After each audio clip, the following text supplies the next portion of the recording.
আসসালামু আলাইকুম। এমআর সাউন্ডের পক্ষ থেকে আপনাদের জানাই এমআর সাউন্ড, দারিয়াপুর, উত্তর 24 পরগনা। পীর সাহেব পীরজাদা হুজুরদের ওয়াজ ও গজল পেতে আমার এই চ্যানেলটি সাবস্ক্রাইব করে রাখুন। আমার খানায় কাবা আমার ঘর, এই ঘরের জন্য নয়। আমি কসম কেন খাচ্ছি, ওয়া আনতা হিল্লুম বিহাযাল বালাদ। আল্লাহ বলছেন, হাবিব আপনার জন্মভূমি মক্কায়, আর আপনি মক্কায় অবস্থান করছেন, যার জন্য আমি আল্লাহ সব শহর ছেড়ে মক্কা শহরেরই কসম খাচ্ছি। ভাইরা আমার, যুবকেরা, মা বোনেরা, দ্বিতীয় মানে লা উকসিমু বিহাযাল বালাদ। লা হলো জায়দা, উকসিমু আল্লাহ কসম খাচ্ছেন, বিহাযাল বালাদ, হাজা মানে এই, বালাদ মানে শহর, এই শহর অর্থাৎ মক্কা শহরের কসম আল্লাহ খাচ্ছেন। কেন? আল্লাহ বলছেন ওয়া আনতা হিল্লুম বিহাযাল বালাদ। আরবি গ্রামারের কায়দা, এখানে ওয়াও হলো ওয়াও হালিয়া। ওয়াও যদি হালিয়া হয় তাহলে এই আয়াতের তরজমা হবে, আল্লাহ বললেন, হাবিব আপনি মক্কার এরিয়ার মধ্যে ঘোরাঘুরি করছেন, এরিয়ার বাহিরে তো আপনি জাননি, এরিয়ার ভেতরে ঘোরাঘুরি করার দরুন আমি আল্লাহ মক্কা শহরেরই কসম খাচ্ছি। তৃতীয় মানে লা উকসিমু বিহাযাল বালাদ। লা হলো ইস্তেফামিল ইনকারি। আরবি গ্রামারের কায়দা, নহু সারফের কায়দা হলো, লা যদি ইস্তেফামিল ইনকারি হয় তাহলে এই আয়াতের তরজমা কি হবে, ব্যাখ্যা হবে লা উকসিমু বিহাযাল বালাদের অর্থ হবে, আল্লাহ বলছেন আমি কি মক্কা শহরের কসম কি খাবো না? ছেলে 12টায় ভাত খায়, 1টা বেজে গেছে, মা ভাত দেয় না। তখন ছেলে বলছে, আম্মু আমি কি ভাত খাবো না? তাহলে ছেলে ভাত খাবে না বলছে, এই জোরে বলো। ওই তো ছেলে বলছে আম্মু আমি কি ভাত খাবো না? তাহলে কি বলছে? খাবে না বলছে তো? খাবে বলছে, মানে জিজ্ঞাসা করছে আমি কি ভাত খাবো না, তার মানেই খাবে। উদাহরণ বুঝলে ওয়াজ সুবিধা হয়। লা হলো ইস্তেফামিল ইনকারি, এটা আরবি গ্রামারের কায়দা। লা যদি ইস্তেফামিল ইনকারি হয় তাহলে এই আয়াতের তরজমা কি হবে? লা উকসিমু বিহাযাল বালাদ। আল্লাহ বললেন হাবিব, আল্লাহ বলছেন হাবিব আমি কি মক্কা শহরের কসম কি খাবো না? হায় হায় হায়, তার মানে খাবেন। আমি কি মক্কা শহরের কসম কি খাবো না? বলে দিয়ে বলছেন ওয়া আনতা হিল্লুম বিহাযাল বালাদ। হাবিব আপনি মক্কায় অবস্থান করছেন, আপনি মক্কায় অবস্থান করছেন, আর আমি আল্লাহ মক্কার কসম খাবো না, এটা হতে পারে না। আপনিও থাকবেন, আমি আল্লাহ আমার কসমও থাকবে।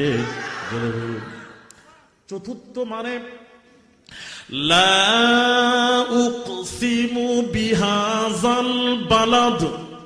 এখানে লাম আলিফ লা হলো লাই নাফিয়া, লা মানে নেহি। লা যদি নেহির অর্থে নেন পুরো আয়াতের তরজমা একদম উল্টো হবে। কেমন জানেন? ভালো করে বোঝাচ্ছি, বোঝেন। লা যদি নাফির মানে নেন, মানে নেহির অর্থে নেন, তাহলে আয়াতের তরজমা দাঁড়াবে লা উকসিমু বিহাযাল বালাদ। আল্লাহ বলেন হাবিব আমি মক্কা শহরের কসম খাবো না, না করে দিলেন, খাবো না। আমি কি মক্কা শহরের কসম কি খাবো না? কিটি নেই এখানে। লা উকসিমু কসম খাবো না, বিহাযাল বালাদ লা উকসিমু नहीं खाने का कसम, बिहाज़ल बलद शहर मक्का की कसम नहीं खाऊंगा। শহরে মক্কা কি কসম নেহি খাউঙ্গা, আমি মক্কা শহরের কসম খাবো না, না করে দিলে। এতক্ষণ খাবো খাবো করলেন, এখানে এসে বললেন খাবো না, মক্কার কসম খাবো না। আমি তো চিন্তায় পড়ে গেলাম। আমি বললাম হঠাৎ আল্লাহ এখানে বললেন খাবো না, খাবো না, নিশ্চয়ই কোনো রহস্য এখানে লুকিয়ে আছে। কেন খাবেন না, কখন খাবেন না, নিশ্চয়ই কোনো রহস্য আছে এর পেছনে। আমি ওই রহস্যটাকে খোঁজ করতে লাগলাম, দেখি রহস্য কি আছে। নিশ্চয়ই খোঁজ করলে পাওয়া যাবে, যে যাকে খোঁজ করে তাকে পায়। তো আমি খোঁজ করার মতন খোঁজ করতে লাগলাম, এইসব কিতাবে পেলাম নি। খোঁজ করতে করতে করতে করতে আমি পেয়ে গেছি তার রহস্য। তবে আজকে বলবো না, পরে আপনাদের বলবো ইনশাল্লাহ। আগামী চৈত্র মাসের প্রথম সপ্তাহ বুধ বৃহস্পতিবার পশ্চিম মেদিনীপুর টাউনে জলসায় দাওয়াত দিয়ে গেলাম। 3রা চৈত্র 4ঠা চৈত্র সকলকে দাওয়াত দিলাম, যাবেন। তবে মনে করে দেবেন ওখানে গিয়ে, মনে থাকবে। না না না না, এই 2-4 জন শুনবেন তো? সবাই শুনলে সবাইকে বলতে হবে।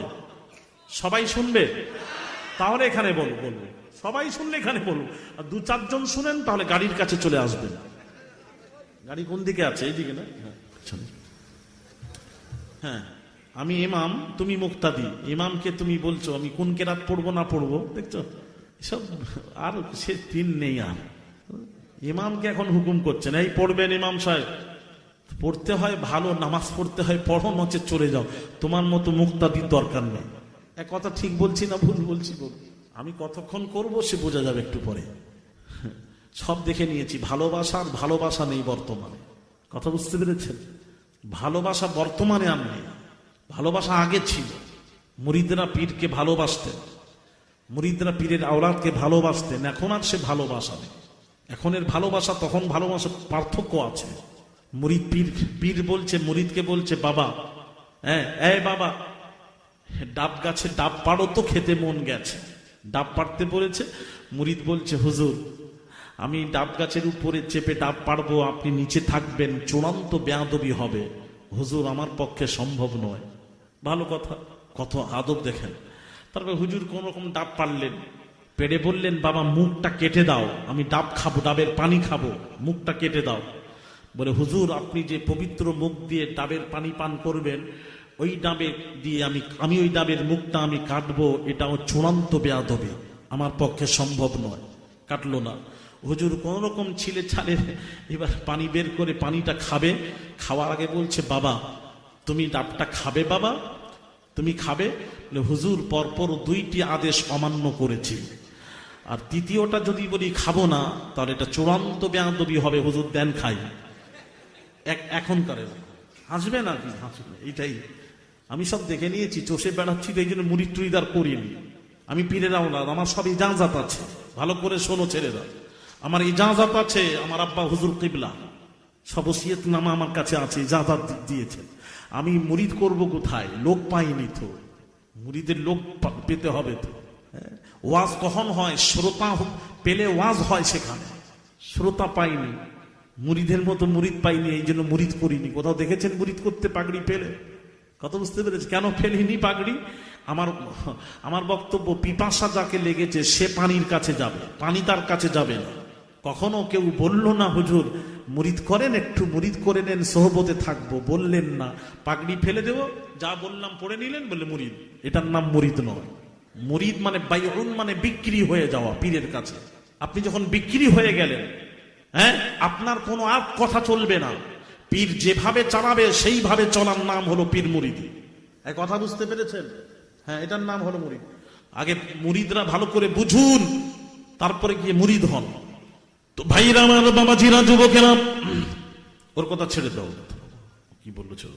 ভাইরা আমার, বাবাজিরা, কি বলতে গেছিলাম, কোথায় কি বলছিলাম?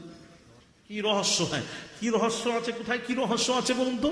আল্লাহ বললেন আমি মক্কার কসম খাবো না।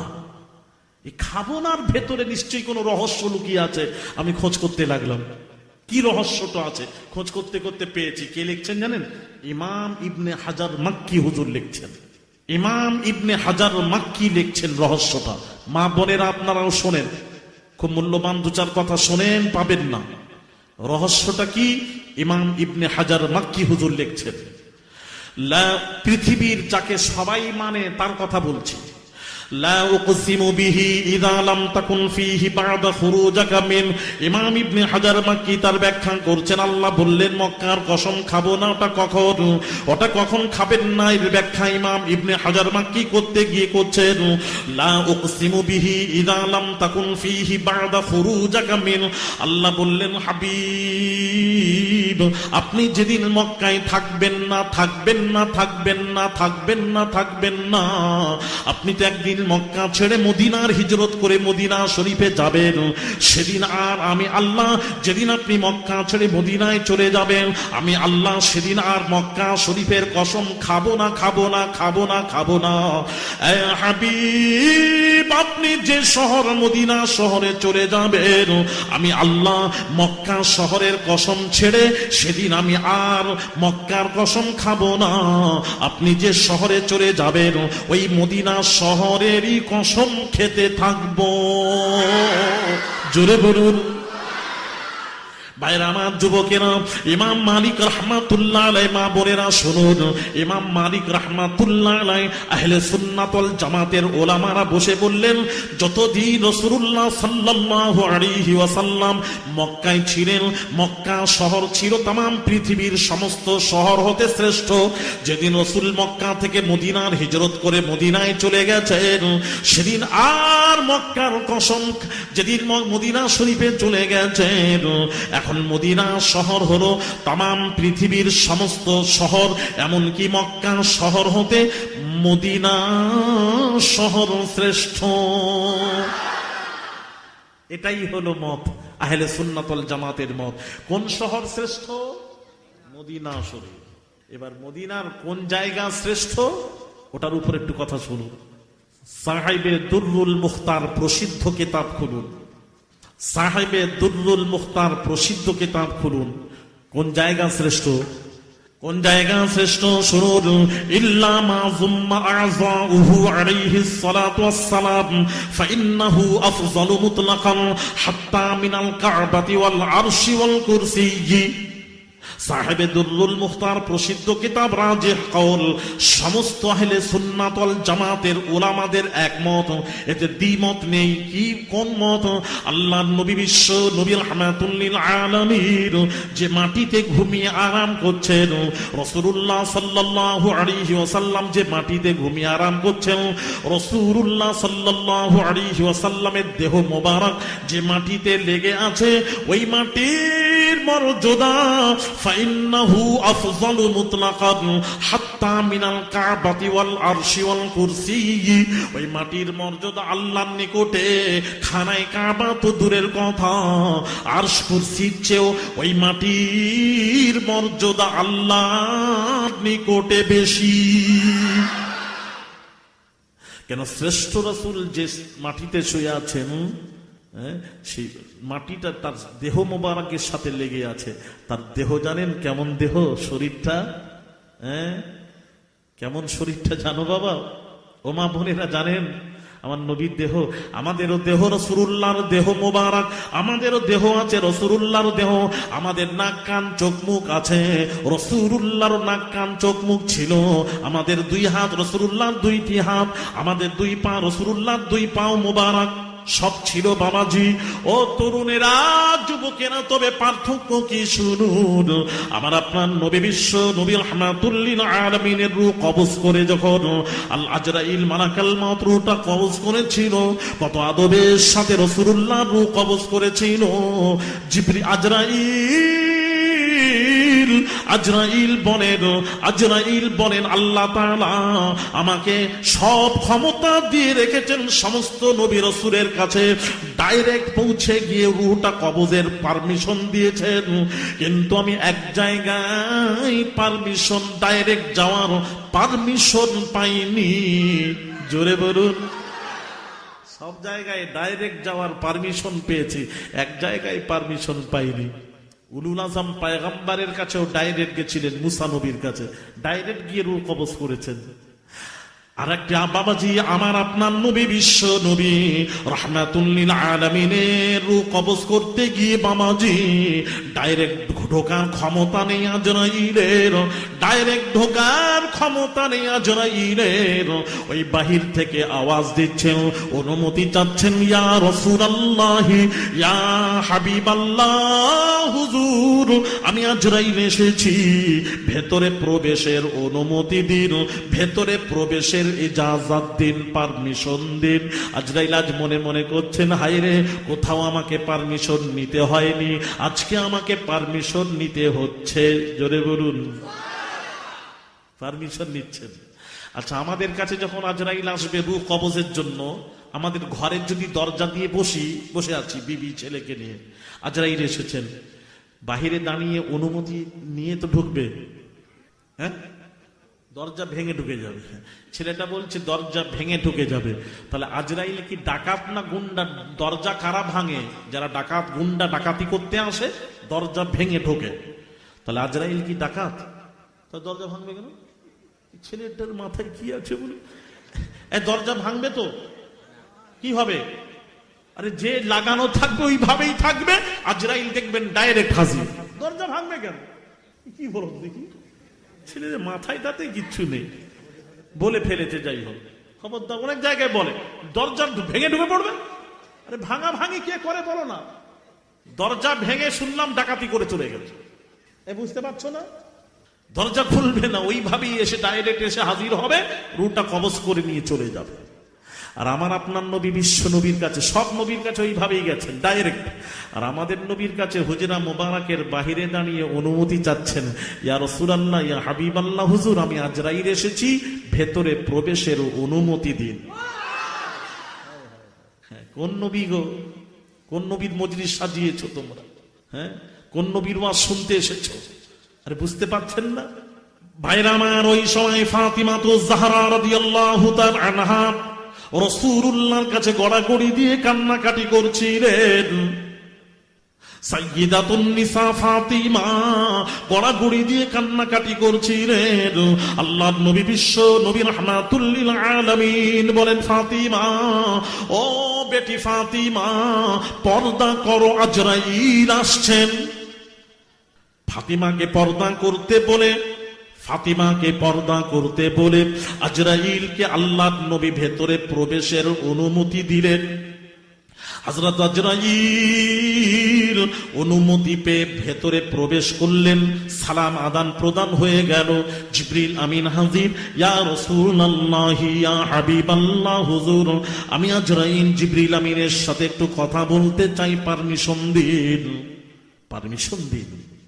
ভাইরা আমার, বাবাজিরা, রাসূলুল্লাহ পারমিশন দিলেন। আজরাইল জিবরিলের সাথে কথা বললেন, ডাইরেক্ট নয়, ইনডাইরেক্ট কথা বললেন। জিবরিল আমিন বললেন, ইয়া রাসূলুল্লাহ, ইয়া হাবিবাল্লাহ, হুজুর আজরাইল এসেছেন।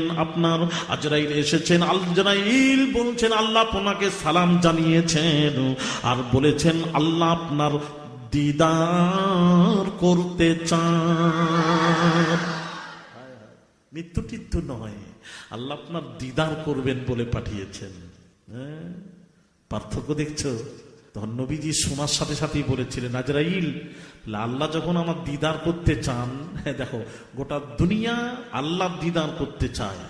হ্যাঁ, আর আল্লাহ স্বয়ং স্রষ্টা মুস্তাফার দিদার করতে চান। কি গো, পার্থক্য নেই তো নবীর সাথে আমাদের? এ কথাও বলে কানটা ধরে মুলে দেব। আকাশ পাতাল হিসেব করে কথা বল। আমার নবীর সম্পর্কে আকাশ পাতালও বলা চলবে না, খবরদার, ওটা তো নির্দিষ্ট হয়ে গেল। নাউযুবিল্লাহ, ঈমান থাকবে না, কথা বুঝে শুনে বলে। বেচারা বুঝে না, বলে ফেলেছে। কিছু বললাম কান তোর ধরবো, কিছু মনে নিও না। আমি তো তোমাদের শিক্ষক আজকের জন্য, তোমরা ছাত্র, আজকে শিখে যাবে, তাই তো নাকি গো? আর ওস্তাদ শিক্ষক কান টান ধরলে রাগ করতে নাকি? তোমরা রাগ করবে না বাবা, আমি তো ছাত্র, যদি শিক্ষক হিসেবে যদি কেউ ছাত্র যদি কেউ কান মুলে দেয়, রাগ করবে? কান মুলিনি বলেছি, রাগ করো না শোনা, শেখো, বলতে নেই, এটা নির্দিষ্ট হয়ে যায়। আমার নবীর শানে কোনো নির্দিষ্ট নেই, নাউজুবিল্লাহ, কি শান আল্লাহ আতা করেছেন। কেন আল্লাহ বলছেন শান দেনেওয়ালা খুদ খুদা, লেনেওয়ালা মুস্তাফা। হ্যাঁ, শান দেনেওয়ালা জিবরিলকে রাসূল যখন মেরাজে গেছিলেন, আল্লাহ কি বলেছিলেন জানেন না? হ্যাঁ, বলে পাঠিয়েছিলেন, এই আজ জিবরিল, তুমি যাকে নিতে যাচ্ছ আমার মেহমান, খাস মেহমান, মেহমান আমার মেহমান। জিবরিল এসে কি বলেছিলেন? হ্যাঁ, ইয়া রাসূলুল্লাহ, আজ আপনি আল্লাহর মেহমান, আল্লাহ স্বয়ং আপনার মেজবান। হ্যাঁ, আল্লাহ বলছেন খাস মেহমানকে আনতে যাচ্ছ, আমার রাসূলকে আনতে যাচ্ছ, আমি আল্লাহ তাকে রাসূল হিসেবে গ্রহণ করেছি। খবরদার আজরাইল তার সাথে বেয়াদবি করবে না। কি বলেছিলেন? মেরাজ কি শবে খালিক নে কাহা, মেরাজের রাত্রিতে আল্লাহ বলছেন, সব মানে রাত, খালিক মানে আল্লাহ।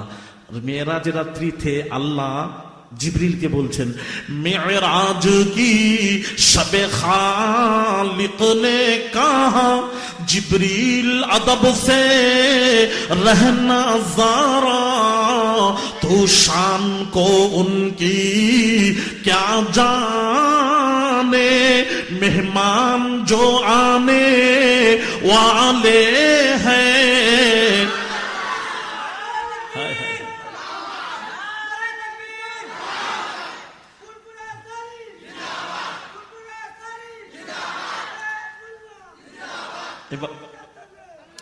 বাবা মেদিনীপুর শরীফ বলবি না? আরে মেদিনীপুরের, আরে হাজী মুস্তাফা মাদানী দাদা পীর শুয়ে আছেন, যার যার বংশধর দাদা হুজুর কিবলা, যার দোয়াতে দাদা হুজুর কিবলা এসেছে। আরে জানো না তোমরা, সে হাজী মুস্তাফা মাদানী। হায় আল্লাহ, হ্যাঁ ফুরফুরা দিয়েছো ঠিক আছে, তারপরে তো মেদিনীপুর তো দিবে রে বাবা। আমি ফুরফুরা দিতে মানা করলাম? ফুরফুরা আগে দিয়েছো ঠিক আছে, তারপরে মেদিনীপুরটা তো দেবে, নাহলে দাদা পীর শুয়ে আছেন, মন খারাপ করবে। এইবার বলে দিলাম, হ্যাঁ খবরদারি ভুল করবে না, মেদিনীপুরও বলবে, মেদিনীপুরটাকে উড়িয়ে দিও না। আর তার দোয়াতে ফুরফুরার দাদা হুজুর কিবলাকে আমরা পেয়েছি, যার থেকে পেয়েছি সেখানটা ভুলে যেও না। আমার কথা বুঝতে পারছেন না? হাজী মুস্তাফা মাদানী রহমাতুল্লাহ আলাইহ, হ্যাঁ, ছোট হাজরাত ছোট ছেলে ইন্তেকাল করে গেছেন, ছোট ছেলে। এগুলি জানো না, শিখে নাও। ফুরফুরা ফুরফুরা করছো, সব ফুরফুরার মুরিদিরা শোনো। ছোট ছেলে মাদারজাদরি ছিলেন, ডাব গাছের নিচে দাঁড়িয়ে বলতেন ডাব খাবো, ডাব গাছ ঝুঁকে পড়তো।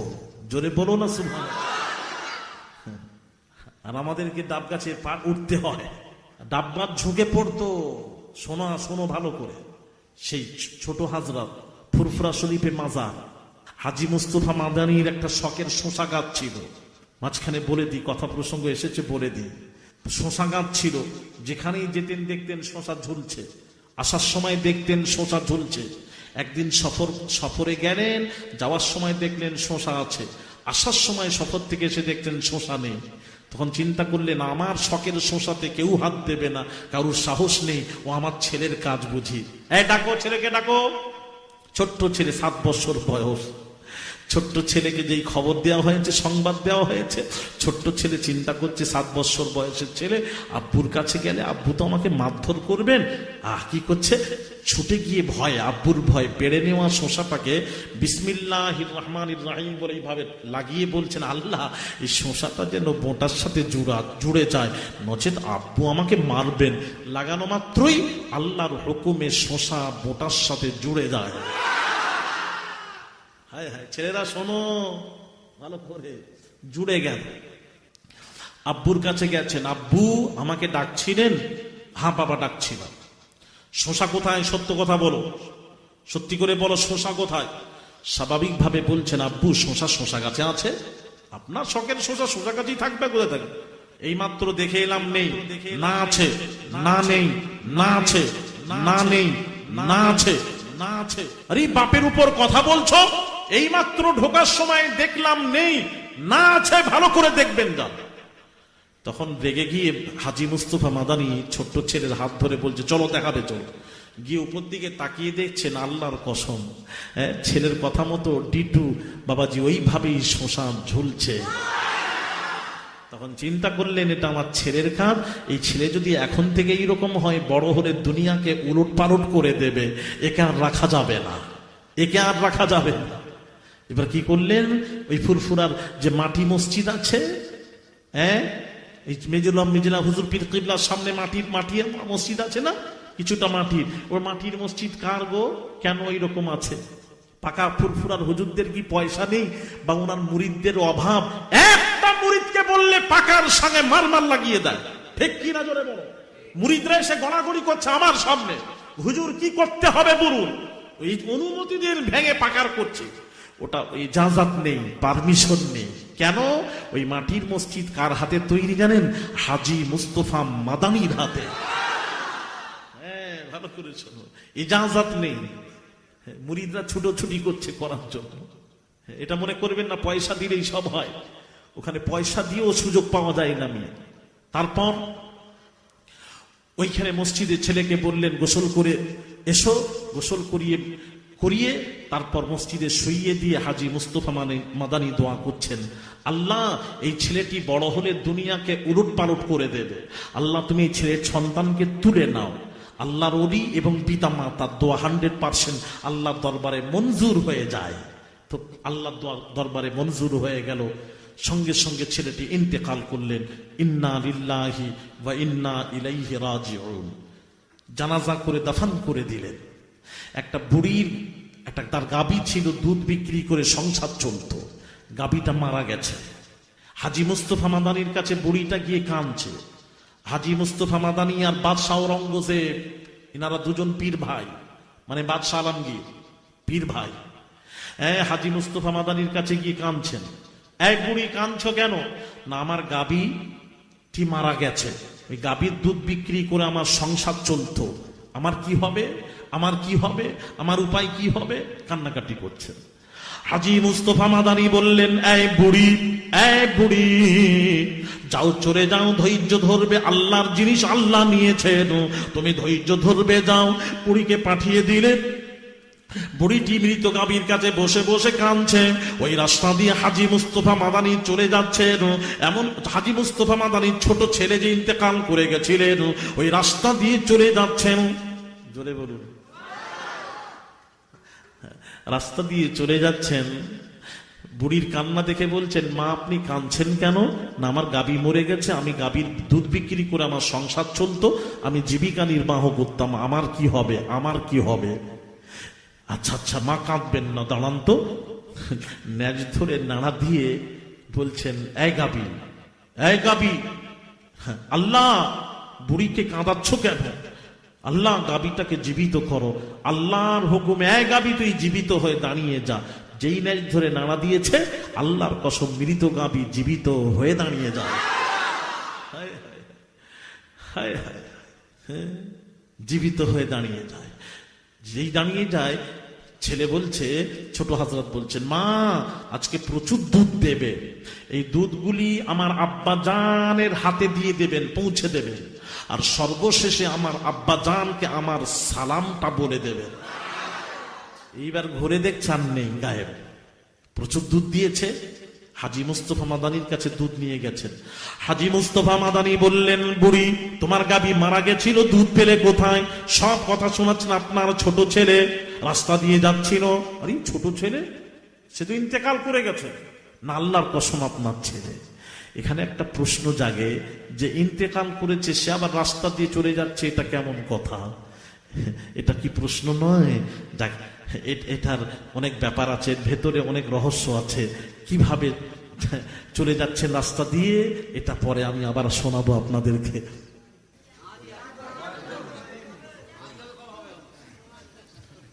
পরে আর হবে না, কথা প্রসঙ্গে বার হয়ে গেছে তো বলে দিই। এটা জেনে নেন, উরিদের শানটা জেনে নেন। ও মা বোনেরা, ও জালালশী এলাকাবাসীরা, এমনি দাওয়াত দিয়েছো আমাকে, তুমি এতদিন দাওয়াত দাওনি, এমনি দিয়েছো, জ্বালায় পড়ে দিয়েছো। বলে হুজুরকে ডাকো কিছু শুনতে যদি হয়।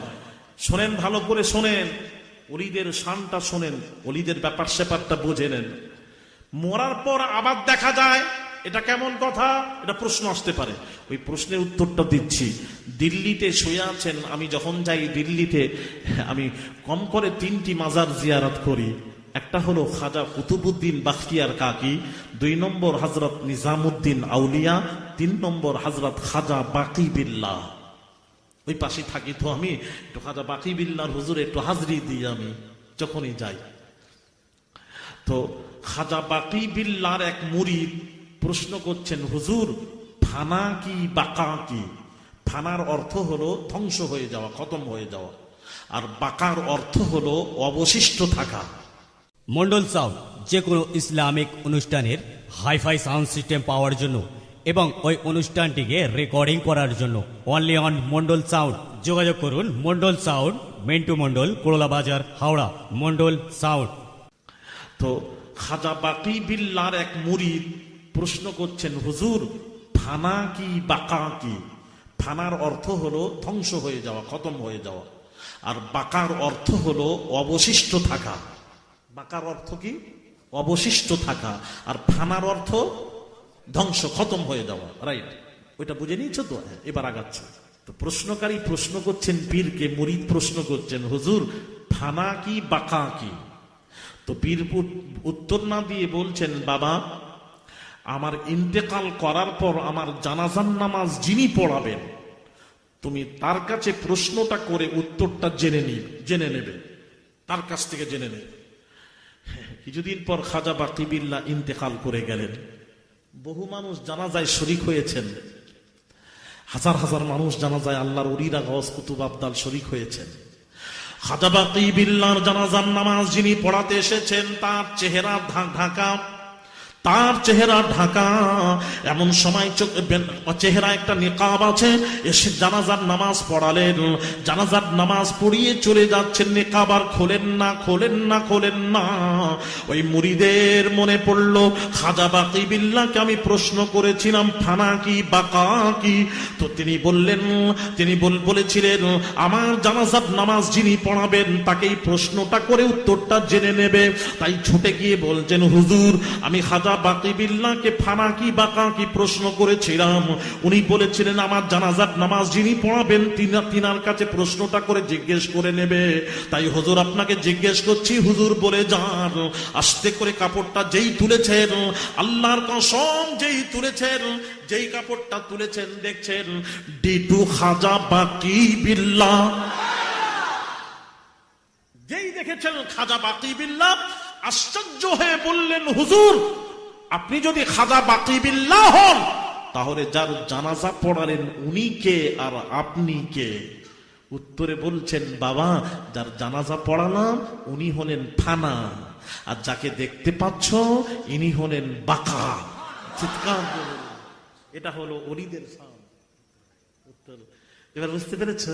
এবার আগাই। হ্যাঁ, ওলিরা এই শান ওলিদের। একটা যেটা মরে যায় সেটা ওলিদের ফানা, যেটাকে দেখা যায় সেটা হলো বাকা। আমার আব্বাজান মারহুম মুজাহিদ ইসলাম পীরে কামেল শাহ সুফি সৈয়দ আহমদুল্লাহ পীর কিবলা নব্বরাল্লাহু মানকাদা, আল্লাহ তার কবরকে নূর দিয়ে ভরে দিন। জোরে বলি আমিন। হিজরি শরীফে ওনার জলসা উনি দেন। হিজরিতে ওনার ইন্তেকাল করার পর আল্লাহ শাহাদাতের দরজা তাকে দান করেছিলেন। আল্লাহর কাছে দোয়া করতেন, আল্লাহ শাহাদাতের দরজা দাও।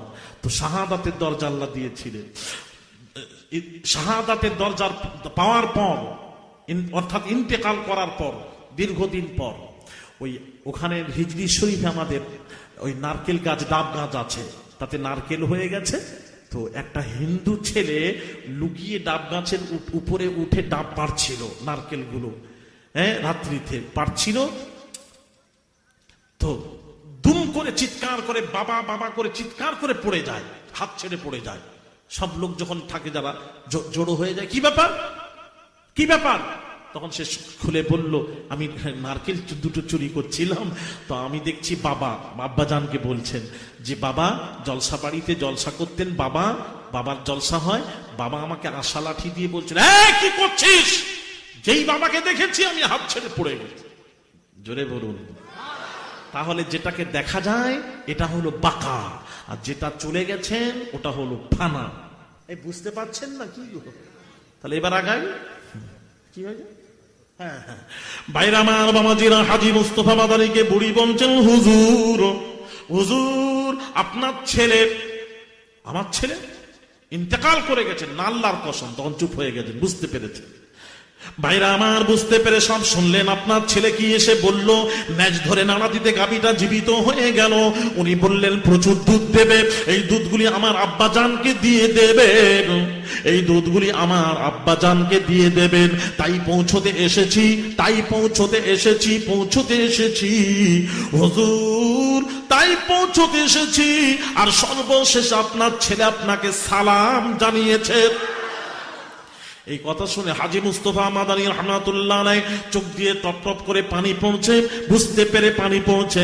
সেই সময় হাত তুলে মোনাজাত করেছিলেন, রব্বুল আলামিন আল্লাহ, রব্বুল আলামিন আল্লাহ, আমার বংশের ছেলে আল্লাহ গো মৃত্যুর পর মানুষের উপকার করতে পারে। আল্লাহ, যে ছেলে চলে যায়, যেটা চলে যায় ওটা তো আর ফিরে পাওয়া যায় না। আল্লাহ গো, তুমি আমার বংশে ওই রকম একটা সন্তান দাও যার থেকে লক্ষ লক্ষ মানুষ উপকৃত হতে পারে। আল্লাহ রাব্বুল আলামিন হাজী মুস্তাফা মাদানীর দোয়া মঞ্জুর করে নিলেন। এক পিঁড়ি, 2, 3, 4, 5 চলে যায়। 6 পিঁড়িতে আল্লাহ রাব্বুল আলামিন ফুরফুরার জমিনে আল্লাহ তাল আবু বকর সিদ্দিককে জামানার মুজাদ্দিদ করে পাঠালেন। আরো জোরে আরেকটা বুঝে নেন ভালো করে, একটা হলো 1000 বৎসরের মুজাদ্দিদ, আরেকটা হলো 100 বৎসরের মুজাদ্দিদ। এটা বুঝে নেন এর সাথে সাথে। একটা হলো 1000 বৎসরের মুজাদ্দিদ তাম ওয়ার্ল্ডের জন্য, আরেকটা হচ্ছেন বাবাজি, আরেকটা হলো 100 বৎসরের মুজাদ্দিদ। আর এলাকা ভিত্তিক এটা হলো ফুরফুরার পীর মুজাদ্দিদে জামান, ইনি হলেন 100 বৎসরের মুজাদ্দিদ। আল্লাহর নবীর 100 বছর পর 1400 বছর চলছে তো 1450 বছর। আল্লাহর নবীর পর 100 বছর পর যিনি মুজাদ্দিদ হয়ে এসেছিলেন তার নামটা শুনুন, ওমর বিন আব্দুল আজিজ তাবিঈ রাহমাতুল্লাহ আলাইহি। দ্বিতীয় সদীর মুজাদ্দিদ হযরত মুহাম্মদ বিন ইদ্রিস শাফিঈ রাহমাতুল্লাহ আলাইহি। তৃতীয় সদীর মুজাদ্দিদ হযরত আবুল আব্বাস রাহমাতুল্লাহ আলাইহি। চতুর্থ সদীর মুজাদ্দিদ হযরত আবু বকর ইবনুল খতিব রাহমাতুল্লাহ আলাইহি। 5 সদীর মুজাদ্দিদ হযরত আবু হামিদ ইমামে গজ্জালি রাহমাতুল্লাহ আলাইহি। 6 সদীর মুজাদ্দিদ হযরত ইমামে ফখরুদ্দিন রাজি রাহমাতুল্লাহ আলাইহি। 7 সদীর মুজাদ্দিদ হযরত ইমামে জালালউদ্দিন সৈয়দী রাহমাতুল্লাহ আলাইহি। 8 সদীর মুজাদ্দিদ হযরত ইমাম দাকিকুল ঈদ রাহমাতুল্লাহ আলাইহি। 9 সদীর মুজাদ্দিদ হযরত ইমামে বালকিনি রাহমাতুল্লাহ আলাইহি। 10 সদীর মুজাদ্দিদ হযরত শামসুদ্দিন বিন শাহাবুদ্দিন রাহমাতুল্লাহ আলাইহি। 11 সদীর মুজাদ্দিদ হযরত আহমদ সিরহান্দি মুজাদ্দিদ আল-ফিসানি রাহমাতুল্লাহ আলাইহি। 12 সদীর মুজাদ্দিদ হযরত শাহ ওলিউল্লাহ মুহাদ্দিস দেহলভী রাহমাতুল্লাহ আলাইহি। 13 সদীর মুজাদ্দিদ হযরত আহমদ শহীদ বেরেলভী রাহমাতুল্লাহ আলাইহি। 14 সদীর মুজাদ্দিদ হযরত আবু বকর সিদ্দিক ফুরফুরাবী রাহমাতুল্লাহ আলাইহি। কটা হলো? 100 বছর যেই পূরণ হবে আবার আল্লাহ আরেকটা মুজাদ্দিদ পাঠাবে। কথা বুঝতে পেরেছেন? এবার আমি আগাই, সে ওয়াজ করছিলাম সেখানে যাই বাবাজি। হ্যাঁ, সেই হাজী মুস্তাফা মাদানী মেদিনীপুরে শুয়ে আছেন, যার দোয়াতে দাদা হুজুর কিবলা এসেছেন, ওনারই বংশধর। হ্যাঁ, ফুরফুরা শরীফের বড় হুজুর কিবলার খানকা আছে জানেন। ইব্রাহিম হুজুর বলছেন যে আব্বা এই খানকাটা ঘরটা বিক্রি করে দিলে ভালো হয় আব্বা। প্রস্তাব দিয়েছিলেন কাইয়ুমুজ্জামান ফুরফুরা শরীফের মারহুম বড় হুজুর পীর কিবলা বাবা। তোমরা তো দেখোনি বোধহয়, কারা কারা দেখেছেন হাত তোলেন তো। কেউ দেখেছেন? মুরব্বীরা দেখেছেন? দেখেন, এরা সব জানেন। বড় হুজুর কিবলা, আরে কি নিয়ামত ছিলেন সোনা গো। হুজুর কিবলাদেরকে দেখলে তোমরা কি করতে। কাইয়ুমুজ্জামান বড় হুজুর কিবলা বলছেন, বাবা ইব্রাহিম ওই ঘরটা বিক্রি করবে না বাবা, আমাদের খুনের খুন হযরত হাজী মুস্তাফা মাদানী শুয়ে আছেন, খবরদার বিক্রি করবে না। এখানে বাবা যাতায়াত করবে, হুজুরের দোয়া নেবে, যাতায়াত করবে। ইনি জিন্দা ওলি শুয়ে আছেন। জোরে বল। হ্যাঁ, উনার নামই মাদানীপুর থেকে মেদিনীপুর ডিস্ট্রিক্টের নাম হয়েছে। ওই হিন্দুরা মেদিনীপুর করে দিয়েছে, আসলে ছিল মাদানীপুর। মাদানী বাবা, ওর থেকে মেদিনীপুর হয়েছে। সে মেদিনীপুরের তকবীর দেবে না? হ্যাঁ, এবার দেবে। এবার ছেলেরা বুঝে গেছে, এবার ফুরফুরা দেবে আগে, তারপর মেদিনীপুর অন্তত দিও বাবা। পিয়ারডাঙ্গা যদি ভালো মনে করো দিও, দিতে হবে না ভাইরা আমার বাবাজিরা। তকবীর দেন, নারায়ে তাকবীর। তকবীর দাও।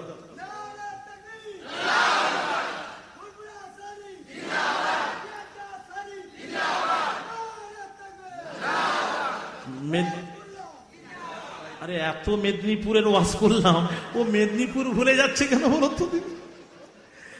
আমি তো কিছু বুঝতে পারছি না। এত ওয়াজ শোনালাম মেদিনীপুরের, আর এও খালি পিয়ারডাঙ্গায় চলে যাচ্ছে। পিয়ারডাঙ্গায় যাও ঠিক আছে, কিন্তু মেদিনীপুরটাও তো বলতে বললাম তোমাকে, ভুলে যাচ্ছ কেন? আরেকবার করো, তাকবীর দাও।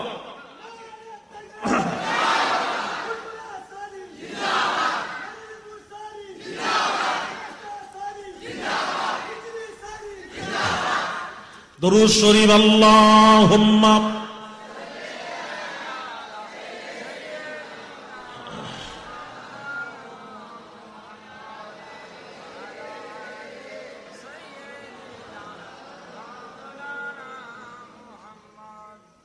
ভাইরা আমার, আমি কি বলছিলাম সে মনে আছে?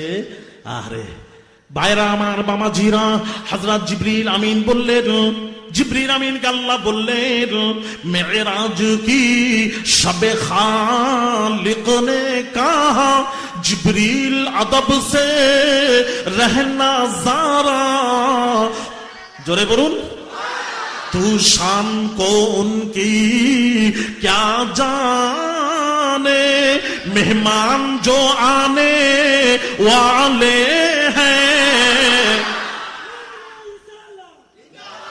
না ইয়া রাসূলুল্লাহ, হ্যাঁ এটা ছেড়ে গেছিল, বলতাম পরে, ওকে ধরতাম, বলে দিয়েছে। ও জানে এবার হুজুর ধরা শুরু করেছে, আর ছাড়বে না।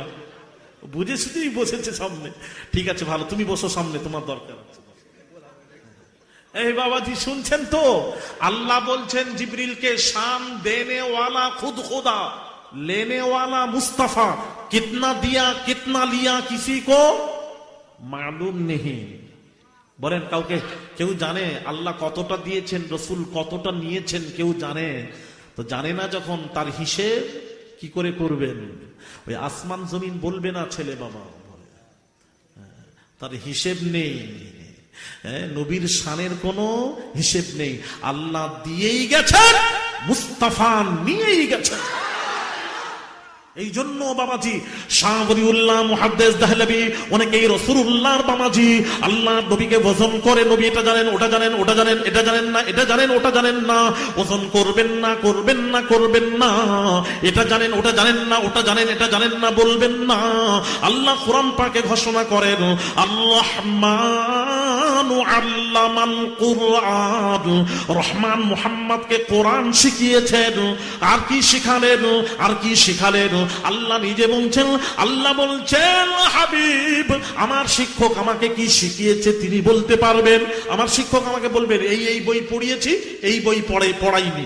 আমার ছাত্র এই বই পড়তে পারবে, অমুক বই পড়তে পারবে না। এটা কে বলবে? শিক্ষক, রাইট? ভাইরা আমার, রাসূলুল্লাহর শিক্ষক হলেন স্বয়ং আল্লাহ।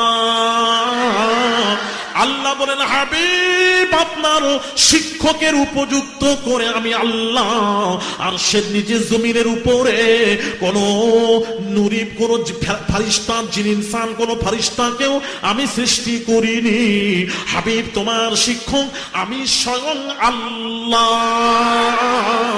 আল্লাহ বলছেন আমি রাসূলকে কি শিখিয়েছি কে জানবে? আল্লাহ জানবে। তাহলে আল্লাহ রাসূল সম্পর্কে বলছেন ওয়া আল্লামাকা মা লাম তাকুন তা'লাম। আল্লাহ বলেন আমার রাসূল যেটা জানতেন না, আমার হাবিব যেটা জানতেন না, আমি আল্লাহ আমার হাবিবকে সেটাই জানিয়ে দিয়েছি। জোরে বলুন। তাহলে জানেন না কোনটা? প্রশ্ন, জানেন না কোনটা?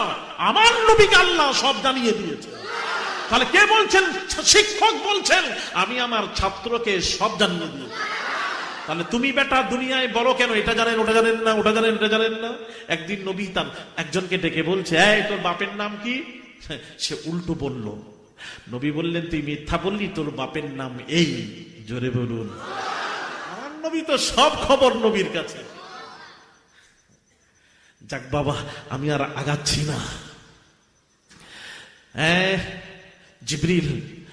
জিবরিল আমিন রাসূল পাক সাল্লাল্লাহু আলাইহি ওয়াসাল্লাম যখন শুনলেন, জিবরিল বললেন ইয়া রাসূলুল্লাহ আল্লাহ আপনাকে সালাম জানিয়েছেন, আর আল্লাহ বলেছেন আল্লাহ আপনার দিদার করতে চান। সব আল্লাহ দিদার করে, আর আল্লাহ মুস্তাফার দিদার করবেন বলছে। জাওয়াজ দিদার করবেন। রসুল তখন খুশি হয়ে বললেন, আজরাইল তাড়াতাড়ি আমার রূহটা কবজ করো।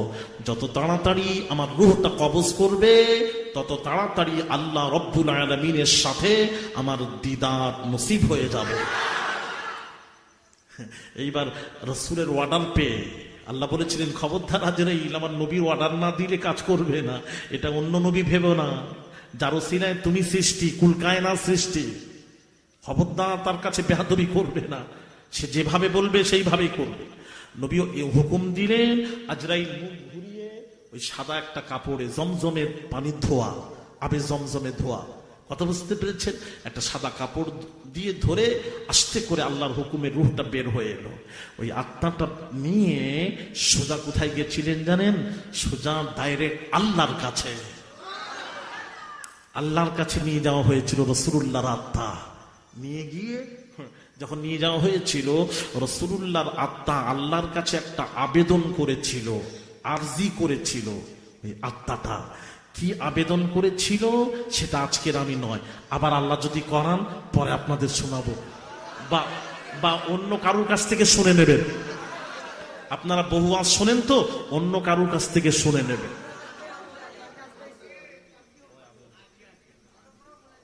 না না, আপনারা তো জানেন, যখন আর বলেন। জানো না? এতদিন ওয়াজ শুনছো, জানো না কেন? জানো না কেন? আরে এতদিন ওয়াজ শুনছো, জানো না কেন? হ্যাঁ, এই ওয়াজ শুনোনি, প্রথম শুনছো তো? শোনো, প্রথম শোনো, ভালো করে শোনেন। এই ছেলেরা বলতে নেই, বিশ্বাস করো, তামাম ভারতবর্ষ, মানে আমার কি অবস্থা আমি বলতে গর্ব করছি না, শোনা, বারবার বলছি, আমি গর্ব করছি না, না চিজ, খালি হুজুরদের দোয়া। মেরে পাস না ইলম है ना अमल सिवाय बुजुर्गाने दीन की दुआ के और कुछ है ही नहीं, अगर है तो यही एक चीज है। কিচ্ছু নেই, আল্লাহর কসম। হ্যাঁ, আল্লাহর ওলিদের দোয়া আছে। তামাম ভারতবর্ষ বলছে, আলী আসগার সাহেব আপনাকে চাই। প্রতিদিন 10 জন 10টা 20টা করে তাও প্রতিদিন আসে। আল্লাহ হাজির নাজির, আমার ড্রাইভার যে আছে সবচেয়ে বেশি বলতে পারবে, জিজ্ঞেস করবেন আস্তে করে, পার্সোনাল ভাবে তার সাথে দোস্তি করে জিজ্ঞেস করবে। নিতে পারছি না। নবীর আশেকরা খোরাক পায়নি, ওয়াজ নসিহত হচ্ছে এখন। যেটা ঘটনা মুখস্থ করে বলে দিল, ওয়াজ হয়ে গেল, টান মেরে দিল। কিছু লোক আবার টানের আবার পছন্দ, মানে টান বুঝে আর ওয়াজ বুঝে না বেচারা। কার টান আছে, গলা আছে, তাকে দাওয়াত করে নেওয়া, আর সে কি বলছে না বলছে বুঝবে। কি গো হয়, কি বলো না? টান মেরে দিল, কি বললো না বললো কিছু বুঝলাম না। আর এটা তো বোঝান, এটা তো ছাত্র শিক্ষকের ব্যাপার, এটা ক্লাস, এটা এক ধরনের ক্লাস, জানতে হবে, শিখতে হবে। কি কথা ঠিক বলছি না? আমার ওয়াজে আপনারা শিখেও যাবেন, আমি শিখাচ্ছি, শিখেও যাবেন। হ্যাঁ, এগুলি জানবেন না? রাসূলুল্লাহর আত্মা কবজ করে কোথায় নিয়ে যাওয়া হয়েছিল, কি হয়েছিল না হয়েছিল, বিস্তারিত জানবেন না? ভালো লাগবে তো।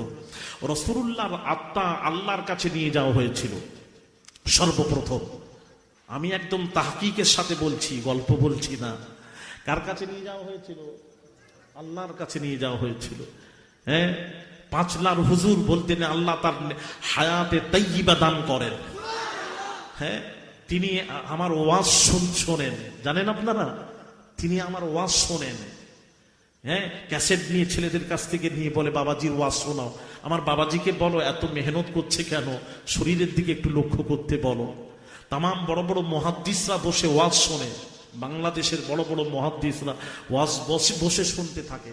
মুহাদ্দিসরা বলে, এসব কথা আমরাও পাইনি।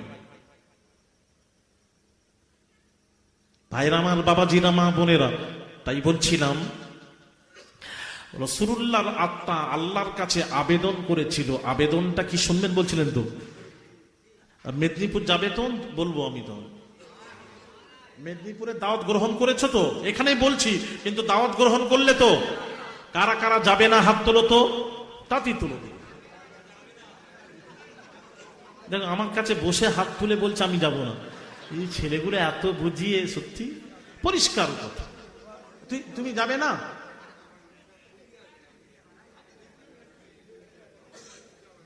আচ্ছা আচ্ছা ঠিক, না আপনাকে বলছি না, ওই যে যাবে না বলছে তো, হাত তুলে বলছে।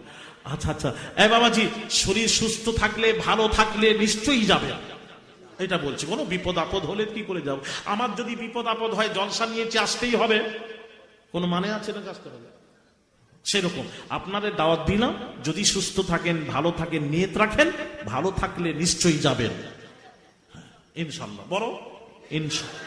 হ্যাঁ, 3 তারিখ 4 তারিখ চৈত্র মাসের 3 তারিখ 4 তারিখ চৈত্র মাসের 3 4 দুদিন, বুধ বৃহস্পতিবার। ভাইরা আমার, বাবাজিরা, রাসূলুল্লাহর আত্মা বোনেরা শুনুন, আল্লাহর নবীর আত্মা আল্লাহর কাছে আবেদন করেছিল। আবেদনটা কি শুনুন, রব্বুল আলামিন আল্লাহ, এবার আমি রাসূলুল্লাহর দেহ থেকে আমাকে বের করে আনা হয়েছে, এবার আপনি যেখানে হোক রাখবেন, ইল্লিনে রাখেন, ইল্লিনে রাখেন, সিজ্জিনে রাখেন, লাউহে মাহফুজে রাখেন, জান্নাতে রাখেন, আরশে আজিমে রাখেন, আল্লাহ যেখানে রাখেন না কেন, আমার আবেদন হলো, আমার আরজি হলো, আল্লাহ আমি যে রাসূলুল্লাহ 63 বছর রাসূলুল্লাহ দেহের মধ্যে ছিলাম, 63 বছর রাসূলুল্লাহর দেহের মধ্যে ছিলাম, এবার আপনি যেখানে রাখবেন, যেখানে ছিলাম তার চেয়েও যেন শ্রেষ্ঠ জায়গা হয়, জোরে বলুন, তার চেয়েও যেন শ্রেষ্ঠ জায়গা হয়, সেখানে রাখবেন, এটাই আমার আবেদন। আল্লাহ তখন শুনে বলছেন, হাবিব, কি হাবিবের আত্মা কি বলে ফেলেছে? হ্যাঁ, তার চেয়েও শ্রেষ্ঠ জায়গা আরশে আজিমেও নেই। আল্লাহ বললেন, কি হবে? এই ফেরেশতা যে দেহ থেকে বের করিয়েছিলে, আমার হাবিবের আত্মা ওই দেহের মধ্যে ফিরিয়ে দাও। জোরে জোরে বলুন সুবহানাল্লাহ। এই জন্য রাসূলকে বলা হয় হায়াতুন নবী, রাসূল জীবিত নবী। হ্যাঁ, আমার নবী নিজে কি বলে গেছেন জানেন? আমার নবী পাক জামানে কি বলে গেছেন শোনেন, দারিমির হাদিস।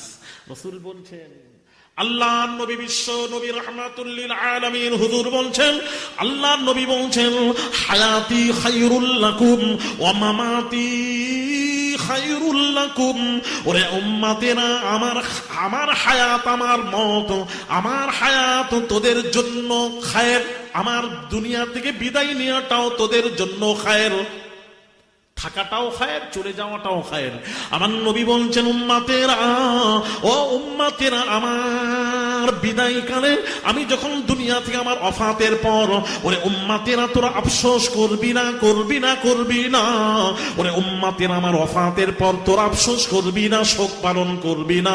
আমার নবী নিষেধ করেছেন, শোক পালন করবি না, আফসোস করবি না। তার কারণটা কি? ইয়া রাসূলুল্লাহ, তার কারণ কি? আপনি আমাদের ছেড়ে চলে যাবেন, শোক পালন করব না। আমার নবী বলছেন, না, শোক পালন করবি না, করবি না, করবি না, করবি না, সকলের পালন করবি, আমার করবি না। তার কারণ হলো, নবী বলছেন, মানুষ মরে মৃত, আমি রাসূল বিদায় নিয়ে জীবিত। জোরে বলি। সুতরাং শোক পালন করবি না, নবী নিষেধ করেছেন। তাহলে আমার নবী হায়াতুন নবী। জোরে বলুন, কি নবী? ছেলেরা বোঝো, এই জালালশীর ছেলেরা বোঝো। তাহলে আমি বলছিলাম না, রাসূলুল্লাহর দেহটা শ্রেষ্ঠ, আর শাজিমের চেয়েও আমার নবীর দেহ মোবারক শ্রেষ্ঠ। আর রাসূল যে জায়গায় শুয়ে আছেন, ওই জায়গাটাও হলো শ্রেষ্ঠ জায়গা। চিৎকার দিয়ে বলো সুবহানাল্লাহ। আচ্ছা, আরেকটা কথা জিজ্ঞেস করি, বলতো পৃথিবীতে কোন পাথর শ্রেষ্ঠ?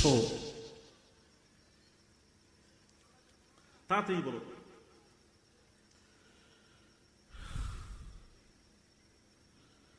দুটি পাথর শ্রেষ্ঠ, একটা হলো হাজরে আসওয়াদ, আর একটা হলো মাকামে ইব্রাহিম।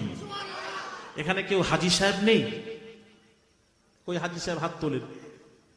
হাজী সাহেব কই গো? হাজী সাহেব নেই, ঘুমাচ্ছে, বয়স হয়ে গেছে বলে, বয়স্ক বলে, শরীর খারাপ, যাক ওই জন্য ঘুমিয়ে পড়েছে। হাজী সাহেব নেই, তাহলে বলতেন, হাজী সাহেব থাকলে টপ করে বলে দিতেন, পৃথিবীতে দুটি পাথর শ্রেষ্ঠ, একটা হলো হাজরে আসওয়াদ, আর একটা হলো মাকামে ইব্রাহিম। হাজরে আসওয়াদটা শ্রেষ্ঠ কেন?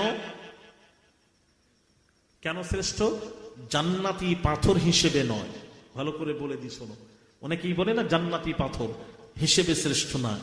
ওই পাথরে রাসূল পাক সাল্লাল্লাহু আলাইহি ওয়াসাল্লাম লাব মোবারক লাগিয়েছিলেন, চুমা দিয়েছিলেন। রাসূলুল্লাহ লাব মোবারক লাগার দরুন ওই পাথরটা হয়ে গেল সমস্ত পাথর হতে শ্রেষ্ঠ। রসুল যদি দাঁড়ান, রসুল যদি, রসুলের সাথে যে মাটিটা দেহটা লেগে আছে সে রসুল শ্রেষ্ঠ, ওই মাটিও শ্রেষ্ঠ যদি হয়, তা রসুল জবান মুবারক লাব মুবারক যে পাথরে লাগিয়েছেন ওই পাথরটাও রসুলের লাব মুবারক লাগার কারণে পাথরটাও হয়ে গেল পৃথিবীর সব পাথর হতে শ্রেষ্ঠ। আল্লাহ বলছেন এটাকে কাবার সাথে রেখে দাও, কাবার সাথে রেখে দাও, ওটাকে কাবার সাথে লাগিয়ে দাও, লাগানো আছে। যখন তওয়াফ হয় হাজরে আসওয়াদকে চুমা দিয়ে তওয়াফ করতে হয়, হাজরে আসওয়াদকে চুমা দিয়ে তওয়াফ করতে হয়। এটা হলো পাথরটা শ্রেষ্ঠ, আর বেশি যাচ্ছি না। আরেকটা পাথর হলো মাকামে ইব্রাহিম। মাকাম মানে দাঁড়ানোর জায়গাকে মাকাম বলা হয় আরবিতে। ইব্রাহিম নবী যে পাথরে দাঁড়িয়েছিলেন, দাঁড়িয়ে কি করেছিলেন, কাবা নির্মাণ যখন করছিলেন, ইসমাইল জবিহুল্লাহ পাথর বয়ে বয়ে দিচ্ছেন, ইব্রাহিম নবী কাবা নির্মাণ করছেন। যখন মিস্ত্রি যখন কাজ করতে করতে নাগালের বাইরে চলে যায় তখন ভাড়া বাঁধে, তখন ইব্রাহিম নবীর ভাড়ার প্রয়োজন হলে কি করলেন, ওই পাথরে দাঁড়ালেন। ওই পাথরটা লিফটের কাজ করেছিল। ওঠার সময় ওঠার দরকার হয়ে উঠে যাচ্ছে, নামার দরকার হলে নামছে, উঠছে।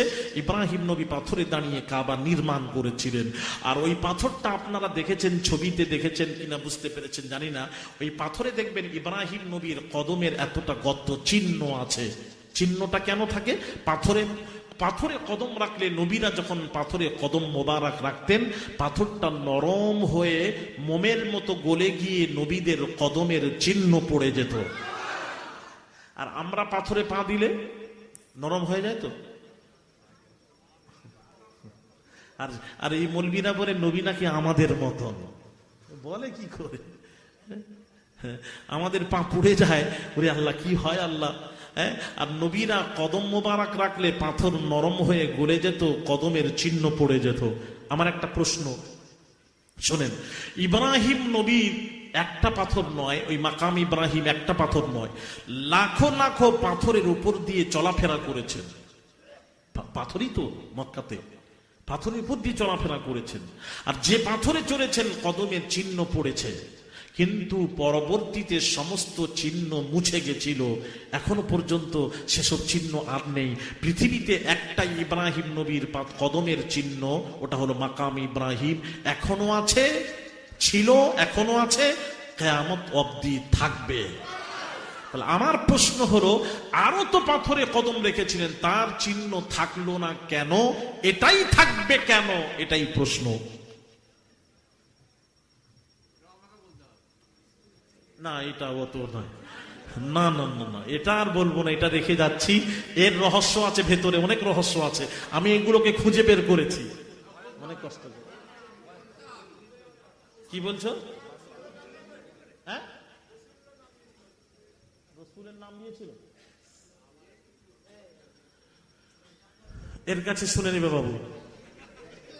তুমি তাহলে বলে দিবে ছেলেদেরকে, বেকার আমি আর করবো না, তুমি বলে দিবে। জানো যখন, তুমি কোথায় পেয়েছিলে, কোন কিতাবে পেয়েছে? আন্দাজে বলেছে। তার আন্দাজে বলার কথা নয় তো। আমার কথা কি বুঝতে পেরেছেন? এর মধ্যে বহু রহস্য লুকিয়ে আছে। হ্যাঁ, তাহলে আমি বলবো, এখন বলবো, সত্যি শুনছেন তো নাকি? ওই হাঁড়িতে এত আওয়াজ হচ্ছে কেন? ঠুকোঠুকি করছে কেন? রান্না হয়ে গেছে তো, শেষ পর্যায়ে। কটা হাঁড়ি হচ্ছে? 24টা। কি বসিয়ে খাওয়ানো হবে নাকি দেওয়া হবে? না না না, এখন শেষ করার পর বসিয়ে খাওয়ানো হবে আপনাদের। কাল দুপুরে, এগুলো দুপুরে রান্না হচ্ছে? ও আচ্ছা আচ্ছা আচ্ছা, এই নিয়ম। আচ্ছা, ভালো ভালো। তাহলে এখন শেষের পর কোন তাবাররুক ওটা আছে? হ্যাঁ, ওটা রাখবে বাবা, তাবাররুক একটা কিছু রাখতে হয়। হ্যাঁ হ্যাঁ, ঠিক আছে, তাহলে ঠিক আছে। ভাইরা আমার, বাবা জিরা, তাহলে একটু বলি, হ্যাঁ একটু শোনেন। বাবা শোনো, এর ভেতরে রহস্য কি আছে একটু খোঁজ করলাম, খোঁজ করতে করতে করতে বের করেছি। এর রহস্যটা শোনেন। ভাইরা আমার, মা বোনেরা শুনুন। ইব্রাহিম আলা নবিয়্যিনা আলাইহিস সালাতু ওয়াস সালাম ওই পাথরে দাঁড়িয়ে কাবা নির্মাণ করলেন। কাবা ঘর, আল্লাহর ঘর যখন হয়ে গেল, আল্লাহর ঘরের নির্মাণ হয়ে গেল, ইব্রাহিম নবী পাথরে দাঁড়িয়ে আল্লাহর কাছে আল্লাহকে দাঁড়িয়ে বলছেন, রব্বুল আলামিন, আল্লাহ তোমার ঘর বাইতুল্লাহ, খানায় কাবা তোমার ঘরের নির্মাণ করে দিয়েছি, তোমার হুকুম মোতাবেক নির্মাণ করে দিয়েছি। এবার তুমি আমাকে পারিশ্রমিক দাও। আপনার ঘরের মিস্ত্রি যদি ঘর করতে করতে ঘর যদি ফিনিশিং করে দেয়, ফিনিশ করার পর আপনারা তার মজুরি পারিশ্রমিক দেবেন না তো? কি বলবেন? দেবেন না? রাসূল বলেছেন তার ঘাম শুকার আগে তার পারিশ্রমিক দিয়ে দাও। রাসূল বলেছেন হাদিস শরীফ। তাহলে আপনি তাকে দেবেন তো। ইব্রাহিম নবী কাবা নির্মাণ করে আল্লাহকে পাথরে দাঁড়িয়ে আছেন, দাঁড়িয়ে আল্লাহকে বলছেন, আল্লাহ তোমার ঘর নির্মাণ করে দিয়েছি, এবার তুমি আমাকে পারিশ্রমিক দাও, মজুরি দাও। আল্লাহ বলছে নিশ্চয়ই দেব। আমার ঘর করছো, দেব না মানে? আমার ঘর করছো, দেব না মানে? নিশ্চয়ই দেব। তবে কি চাও বলো, যা চাইবে তাই দেব। তখন ইব্রাহিম নবী পারিশ্রমিক হিসেবে কি চেয়েছিলেন বলবো? হ্যাঁ একটু শোনেন। কি চেয়েছিলেন? ইব্রাহিম নবী পারিশ্রমিক হিসেবে চেয়েছিলেন রব্বুল আলামিন আল্লাহ। রব্বুল আলামিন আল্লাহ কি চেয়েছিলেন সব আল্লাহ কোরআনে জানিয়ে দিয়েছেন। ওয়াইদ ইয়ারফাউ ইব্রাহিমুল কাওয়াইদা মিনাল বাইতি ওয়া ইসমাঈল রব্বানা তাকাব্বাল মিন্না ইন্নাকা আনতাস সামিউল আলিম রব্বানা ওয়াজআলনা মুসলিমাইনি লাকা ওয়া মিন যুররিয়্যাতিনা উম্মাতাম মুসলিমাতাল লাক ওয়া আরিনা মানাসিকানা ওয়া তুব আলাইনা ইন্নাকা আনতাত তাওয়াবুর রহিম রব্বানা ওয়াবআথ ফীহিম রাসূলাম মিনহুম ইয়াতলু আলাইহিম আয়াতিকা ওয়া ইউআল্লিমুহুমুল কিতাবা ওয়াল হিকমাতা ওয়া ইউযাক্কিহিম ইন্নাকা আনতাল আজিজুল হাকীম। হাফেজে কোরআন, কারি এবং মাওলানা আমার মাদ্রাসার ছাত্র। কোরআন মজা আছে। কি বললেন জানেন? এবার ইব্রাহিম নবী দোয়া করছেন পাথরে দাঁড়িয়ে, আল্লাহ আমাকে পারিশ্রমিক হিসেবে আমি কিছুই চাই না, আমাকে আখিরি জামানার পয়গম্বর নবী মুহাম্মদুর রাসূলুল্লাহ সাল্লাল্লাহু আলাইহি ওয়াসাল্লামের দাদা হতে চাই। হায় হায়, এটাই পারিশ্রমিক হিসেবে আমি দাদা হতে চাই। কার দাদা?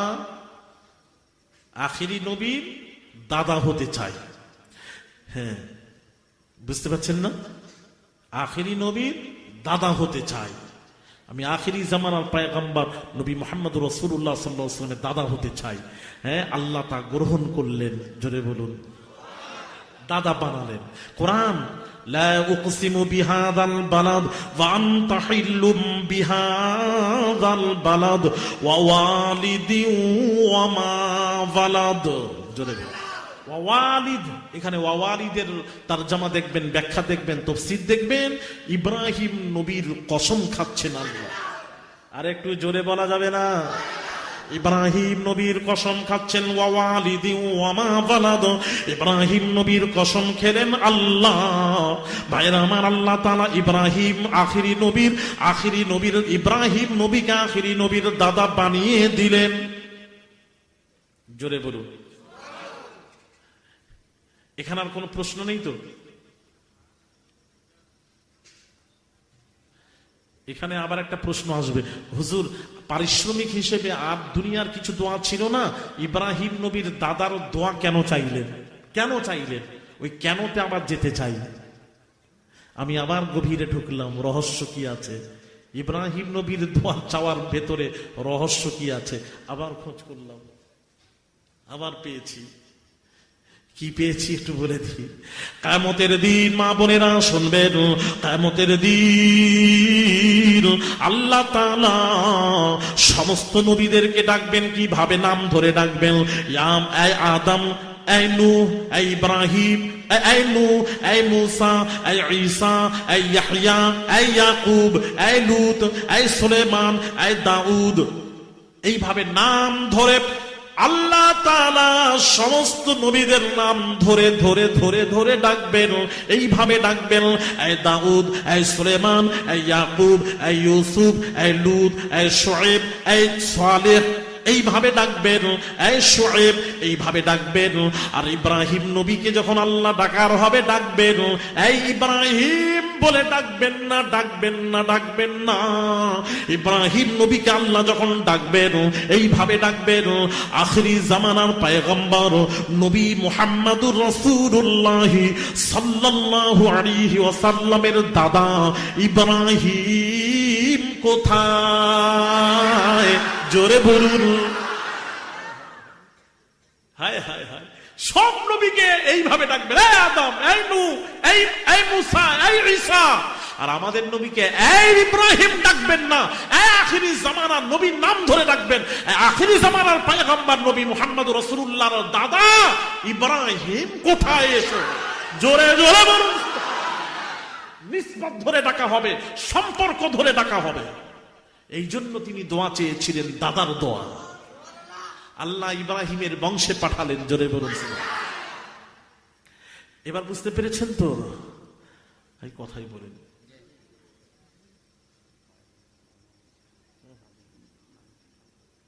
বাইরে যারা মেহমান এসেছেন তাদের জন্য খানা, তারা আবার শুনে আবার দুপুরের কথা শুনে পালাবেন না। এই জন্য কমিটির তরফ থেকে আমাকে বলে দেওয়া হলো এক্ষুনি খাওয়াবে, এক্ষুনি খাওয়াবে। মানে ওয়াজ শেষ করে খাওয়াবেন তো নাকি? এক্ষুনি ফাঁকে ফাঁকে খাওয়াবে। এই জন্য সব উঠে উঠে যাচ্ছে খেতে। এত বড় মূল্যবান কথা শুনে এখন খেতে যাচ্ছে না। মানে খাবারটা এত বড় তোমাদের কাছে। সত্যি আল্লাহ তোমাদের কি যাও। হ্যাঁ, বলে দিলাম খাবার সুযোগ আছে, যার যেতে পারো চলে যাও, যে থাকবে আমি তাকে শোনাবো, অসুবিধা নেই। দেখি কে যায়, দেখি। একটাও যাবে না। খাবার দাওয়া এর চেয়ে মজার জিনিস আর কিছু আছে? এই ছেলেরা বলো না, বেহেশতের বাগানে আল্লাহ তার রাসূলের আলোচনা শুনবো, এর চেয়েও ভালো, এর চেয়ে ভালো খাদ্য আর কোথায়? এর চেয়ে ভালো মজলিস কোথায়? যাবো একটু পরে, হয়ে গেছে আমার সময়, আমিও বিদায় নেবো বাবাজি। একটু দাঁড়িয়ে জানাবেন, আর আধ ঘন্টা দাঁড়াবেন, অসুবিধা নেই। ভাইরা আমার, বাবাজিরা, হ্যাঁ এবার আসুন তো। ওই পাথরে দাঁড়িয়ে আখিরি জামানার নবী মুহাম্মদুর রাসূলুল্লাহ সাল্লাল্লাহু আলাইহি সাল্লামের দাদার দোয়া চাওয়া হয়েছিল। মানে আখিরি নবীর সাথে ওই পাথরে দাঁড়িয়ে দোয়া চাওয়া হয়েছিল। নবীর সাথেও সম্পর্ক, শুধু ইব্রাহিম নবীর সাথে নয়, আমাদের নবীর সাথে সম্পর্ক থাকার দরুন আল্লাহ বললেন, থাকার দরুন আল্লাহ কি বললেন জানেন? যে সব পাথরের চিহ্ন মুছে যাবে, কদমের চিহ্ন, কিন্তু যে পাথরে দাঁড়িয়ে আখিরি নবীর দাদার দোয়া ইব্রাহিম চেয়েছিলেন, সেই পাথরের, যে পাথরের সাথে আমার রাসূলের নিসবত আছে, লিংক আছে, সম্পর্ক আছে, এই পাথরের চিহ্ন কিয়ামত অবধি মুছবে না। বুঝতে পেরেছেন? ওইটা এই জন্য মুছে না, আর মুছবে না, সব মুছে গেছে, এটা মুছবে না। আল্লাহ বললেন এই পাথরটাকে এখানে রেখে দাও, কাবার সাথে কাছে রেখে দাও। দেখেছেন ফটো, মাকাম ইব্রাহিম কাঁচ দিয়ে ঘেরা, সীসা দিয়ে ঘেরা, ওটা মাকাম ইব্রাহিম, এখানে রেখে দাও। আর বাকি পাথরগুলি, সব পাথরগুলি সরিয়ে দাও। এটা এখানে রাখো, সব পাথরগুলি সরিয়ে দাও। এটা এখানে রাখো, সব পাথরগুলি সরিয়ে দাও। ওটা ওখানেই রাখা আছে। আল্লাহ তাআলা আরেকটা কি করলেন জানেন? আল্লাহ তাআলা দেখছেন যে ওয়াহাবিদের যে অত্যাচার, জুলুম, অত্যাচার ওয়াহাবিদের, এরা নবীকেও মানবে না আর আউলিদেরকেও মানে না। ওয়াহাবিরা জানেন তো, ওয়াহাবিরা নবীকেও মানে না আর ওলিদেরকেও মানে না। এটা আমার কথা নয়, হাদিস শরীফ, জানেন না? ইয়া আল্লাহ, হাদিস শরীফ জানেন না? তো হাদিসটা শোনাই তাহলে, মুসলিম শরীফের হাদিস। হাদিসটা শুনিয়ে দিই, একটু শুনে নেন এই ব্যাপারটা। বাইরে আমার, বাবাজিরা ও তরুণেরা, যুবকেরা, ভালো করে শুনুন, হাদিসটা শুনুন।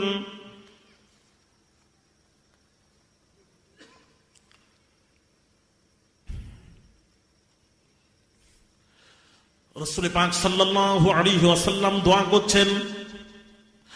করছেন, আল্লাহুম্মা বারিক লানা ফি শামিনা ওয়া লানা ফি ইয়ামনিনা। সহিহ মুসলিমের হাদিস শুনেন, রাসূল দোয়া করছেন, আল্লাহর নবী দোয়া করছেন, রব্বুল আলামিন, আল্লাহ ইয়ামান দেশের উপর রহমত বর্ষণ করো, আর আল্লাহুম্মা বারিক লানা ফি শামিনা ওয়া লানা ফি ইয়ামনিনা, আল্লাহ শাম দেশের উপর রহমত বর্ষণ করো আর ইয়ামান দেশের উপর রহমত বর্ষণ করো। আরেকজন এসে বললেন, ওয়া লানা ফি নাজদিনা, ইয়া রাসূলুল্লাহ নাজদের জন্য দোয়া করুন। আল্লাহর নবী মুখ ঘুরিয়ে নিলেন, হাদিসটা শুনেন। আবার রাসূলুল্লাহ সাল্লাল্লাহু আলাইহি ওয়াসাল্লাম দোয়া করছেন, আল্লাহুম্মা বারিক লানা ফি শামিনা, আল্লাহ শাম দেশের উপর রহমত বর্ষণ করো, ওয়া লানা ফি ইয়ামনিনা, ইয়ামান দেশের উপর রহমত বর্ষণ করো। আবার একজন এসে বললেন, ওয়া লানা ফি নাজদিনা, ইয়া রাসূলুল্লাহ নাজদের জন্য দোয়া করুন। নাজদ একটা জায়গার নাম, নাজদের জন্য দোয়া করুন। নবী মুখ ফিরিয়ে নিলেন, আবার দোয়া করছেন, আল্লাহুম্মা বারিক লানা ফি শামিনা, আল্লাহ শাম দেশের উপর রহমত বর্ষণ করো। শাম দেশের উপর দোয়া করছেন কেন? শাম দেশটা নবীদের জমিন, আল্লাহর নবীরা শাম দেশে শুয়ে আছেন, এই জন্য শাম দেশের উপর আল্লাহ রহমত বর্ষণ করো। ওয়া লানা ফি ইয়ামনিনা, ইয়ামান দেশের উপর রহমত বর্ষণ করো। ইয়ামান দেশে কোনো নবী নেই, কোন নবী নেই, দোয়া করলেন কেন? দোয়া করলেন কেন? আল্লাহর কসম, এই শোনা, দোয়া করলেন কেন? ইয়ামান দেশে ওলি নেই, কিন্তু আল্লাহর ওলি আছেন। কে? ওয়াইসে কর্নি ইয়ামানি রয়েছেন, এর জন্য দোয়া করলেন। আর একটা হাদিসে আছে, এটা খুব গভীর কথা, এটা জীবনে কোথায় শুনেছেন কিনা জানি না। আল্লাহর কসম, রাসূলুল্লাহ খালি ইয়ামান দেশ শাম দেশ নয়, আল্লাহর কসম আমার হিন্দুস্তানের মুসলমান কত সৌভাগ্য। আল্লাহর কসম, হিন্দুস্তানের জন্য রাসূলুল্লাহ দোয়া করেছে, এই জমিনের জন্য, হিন্দুস্তানের মুসলমানদের জন্য দোয়া করেছেন। হ্যাঁ, কথা বুঝতে পেরেছেন? হিন্দুস্তানের জমিনের মুসলমানদের জন্য দোয়া করেছেন। এই হাদিসটাও পেয়েছি আমি। বাইরা আমার, বাবাজিরা, যাক রাসূলুল্লাহ আবার এসে একজন বললেন, ওয়ালানা ফি নাজদিনা, ইয়া রাসূলুল্লাহ নাজদের জন্য দোয়া করুন। নবী দ্বিতীয়বারে কি বললেন জানেন? দোয়ার জায়গায় বদদোয়া করলেন, হুনাকা জালাজিলু ওয়াল ফিতনু বিহা কারনি শাইতান। রাসূল বললেন, হুনাকা জালাজিল ওয়াল ফিতনু বিহা কারনি শাইতান। আল্লাহর নবী বলেন, ওই ইয়ামান বাবাজি, ওই আপনার নাজদেশ থেকে একদল বের হবে, তারা নবীরও গুস্তাখ হবে, ওলিদেরও গুস্তাখ হবে। আর ওই দেশ থেকে বের হলো আব্দুল ওয়াহাব নাজদি, এরা নবীরও দুশ্মন, ওলিদেরও দুশ্মন। এই জন্য ওয়াহাবিরা এসে সব নবী নেই, ওয়াহাবিদের মতন আল্লাহ আল্লাহ। রাসূল তো একজন সাধারণ মানুষ, তাদের কাছে রাসূলের কোনো অস্তিত্ব নেই বাবা, আল্লাহ আল্লাহ। যার জন্য আল্লাহ কি করলেন? আল্লাহ বুঝলেন, সব জানেন। ওয়াহাবিরা পরবর্তীতে এসে ওই মাকামে ইব্রাহিম পাথরটা যাতে সরাতে না পারে, যাতে করে সরিয়ে দিতে না পারে, সব পাথর সরিয়েছে, এটাও কোনো ওয়াহাবি এসে সরাতে না পারে। আল্লাহ রব্বুল আলামিন তারও সুব্যবস্থা করে দিলেন, এমন সুব্যবস্থা পৃথিবীতে এই পাথরটাকে কোনো ওয়াহাবি সরাতে পারবে না। জোরে বলুন, এটা জানিয়ে দিলাম বাবা। হ্যাঁ বাবাজি, সব পাথরকে সরাতে পারবে, এটা সরাতে পারবে না। আল্লাহ তার সুব্যবস্থা করেছেন। কি সুব্যবস্থা? এর পেছনে আরো রহস্য আছে। আমি আবার আপনাদেরকে সময় অল্প বিদায় নেব, বলবো এর পেছনে কি রহস্য আছে, তবে মনে করে দেবেন আশেপাশে এলে। ভাইরা আমার, বাবাজিরা, সমস্ত রকম ইসলামিক গজল, নাত ও মিলাদ চিপ লোডিং এর জন্য যোগাযোগ করুন মন্ডল সাউন্ড, করোলা বাজার, হাওড়া। মন্ডল সাউন্ড। কি সুব্যবস্থা? এর পেছনে আরো রহস্য আছে। আমি আবার আপনাদেরকে সময় অল্প বিদায় নেব, বলবো এর পেছনে কি রহস্য আছে, তবে মনে করে দেবেন আশেপাশে এলে। ভাইরা আমার, বাবাজিরা,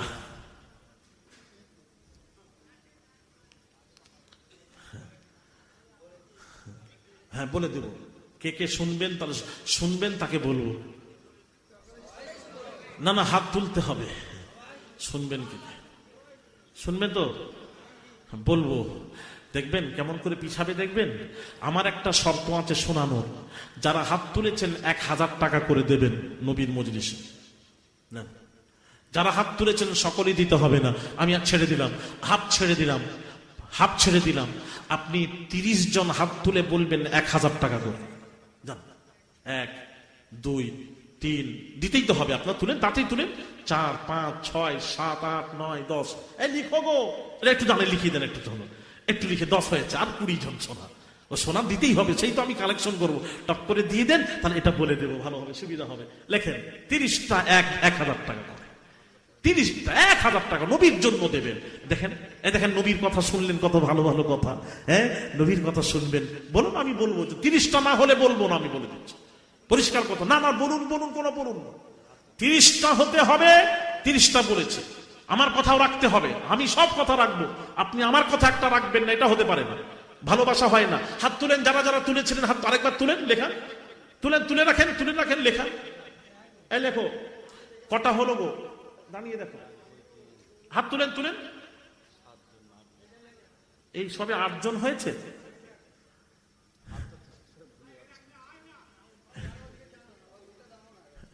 আরে উঠে দাঁড়ালেই তো হয়, একটু দাঁড়িয়ে যান না, না হলে একটু, উনি বাপরে একটু দাঁড়িয়ে যান না, আল্লাহ নবীর খাতিরে, নবীর মজলিসে একটু দাঁড়িয়ে বলেন না, তাহলে তো সবচেয়ে ভালো হয়। সব দাঁড়িয়ে যান বাবা, 30টা বাবা ছিল, 30টা দাঁড়িয়ে যান বাবা, ছেলে উঠে যাও, এই সুযোগ ছাড়ো না, হাতে ধরে বলছি, নবীর কথা তো শুনলেন, এই সুযোগ ছাড়বেন না। 30টা যুবক দাঁড়িয়ে যাও, আল্লাহ তোমাদেরকে দেবেন, একদিনে আল্লাহ 10 দেবেন, 10-এর ওয়াদা করেছেন। 30টা উঠেন, 1 2 3 4 5 6 7 8, এই 8টাই উঠছে, উঠো উঠো, এই একটা উঠেন, আচ্ছা উঠতে হবে, পারবেন, আচ্ছা 9 9 9, 10 নম্বরের কে বাবা, ওই যে হাত তুলেছে 10 নম্বরের, মাশাআল্লাহ 10টা হলো, আর 20টা দেখেন না, হয়ে যাবে, দেখেন, চেষ্টা করেন, ওটার নাম লিখে, এদের নাম লিখে নেন তাড়াতাড়ি, হয়ে গেছে, বসেন, এবার বসেন।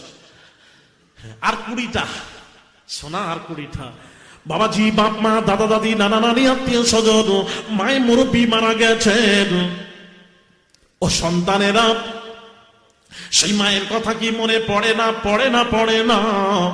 সেই জনম দুঃখিনী মা কত কষ্ট করে লালন পালন করেছে, না খেয়ে বাচ্চার মুখে খাবার তুলে দিয়েছে।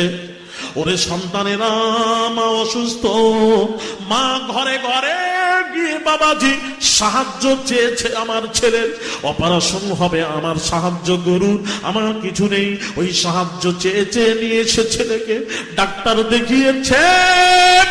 এই সন্তানেরা, কেমন সন্তান আছো? সেই জনম দুঃখিনী মা, মায়ের দোয়া চেয়ে বড় দোয়া আর হতে পারে না, পারে না।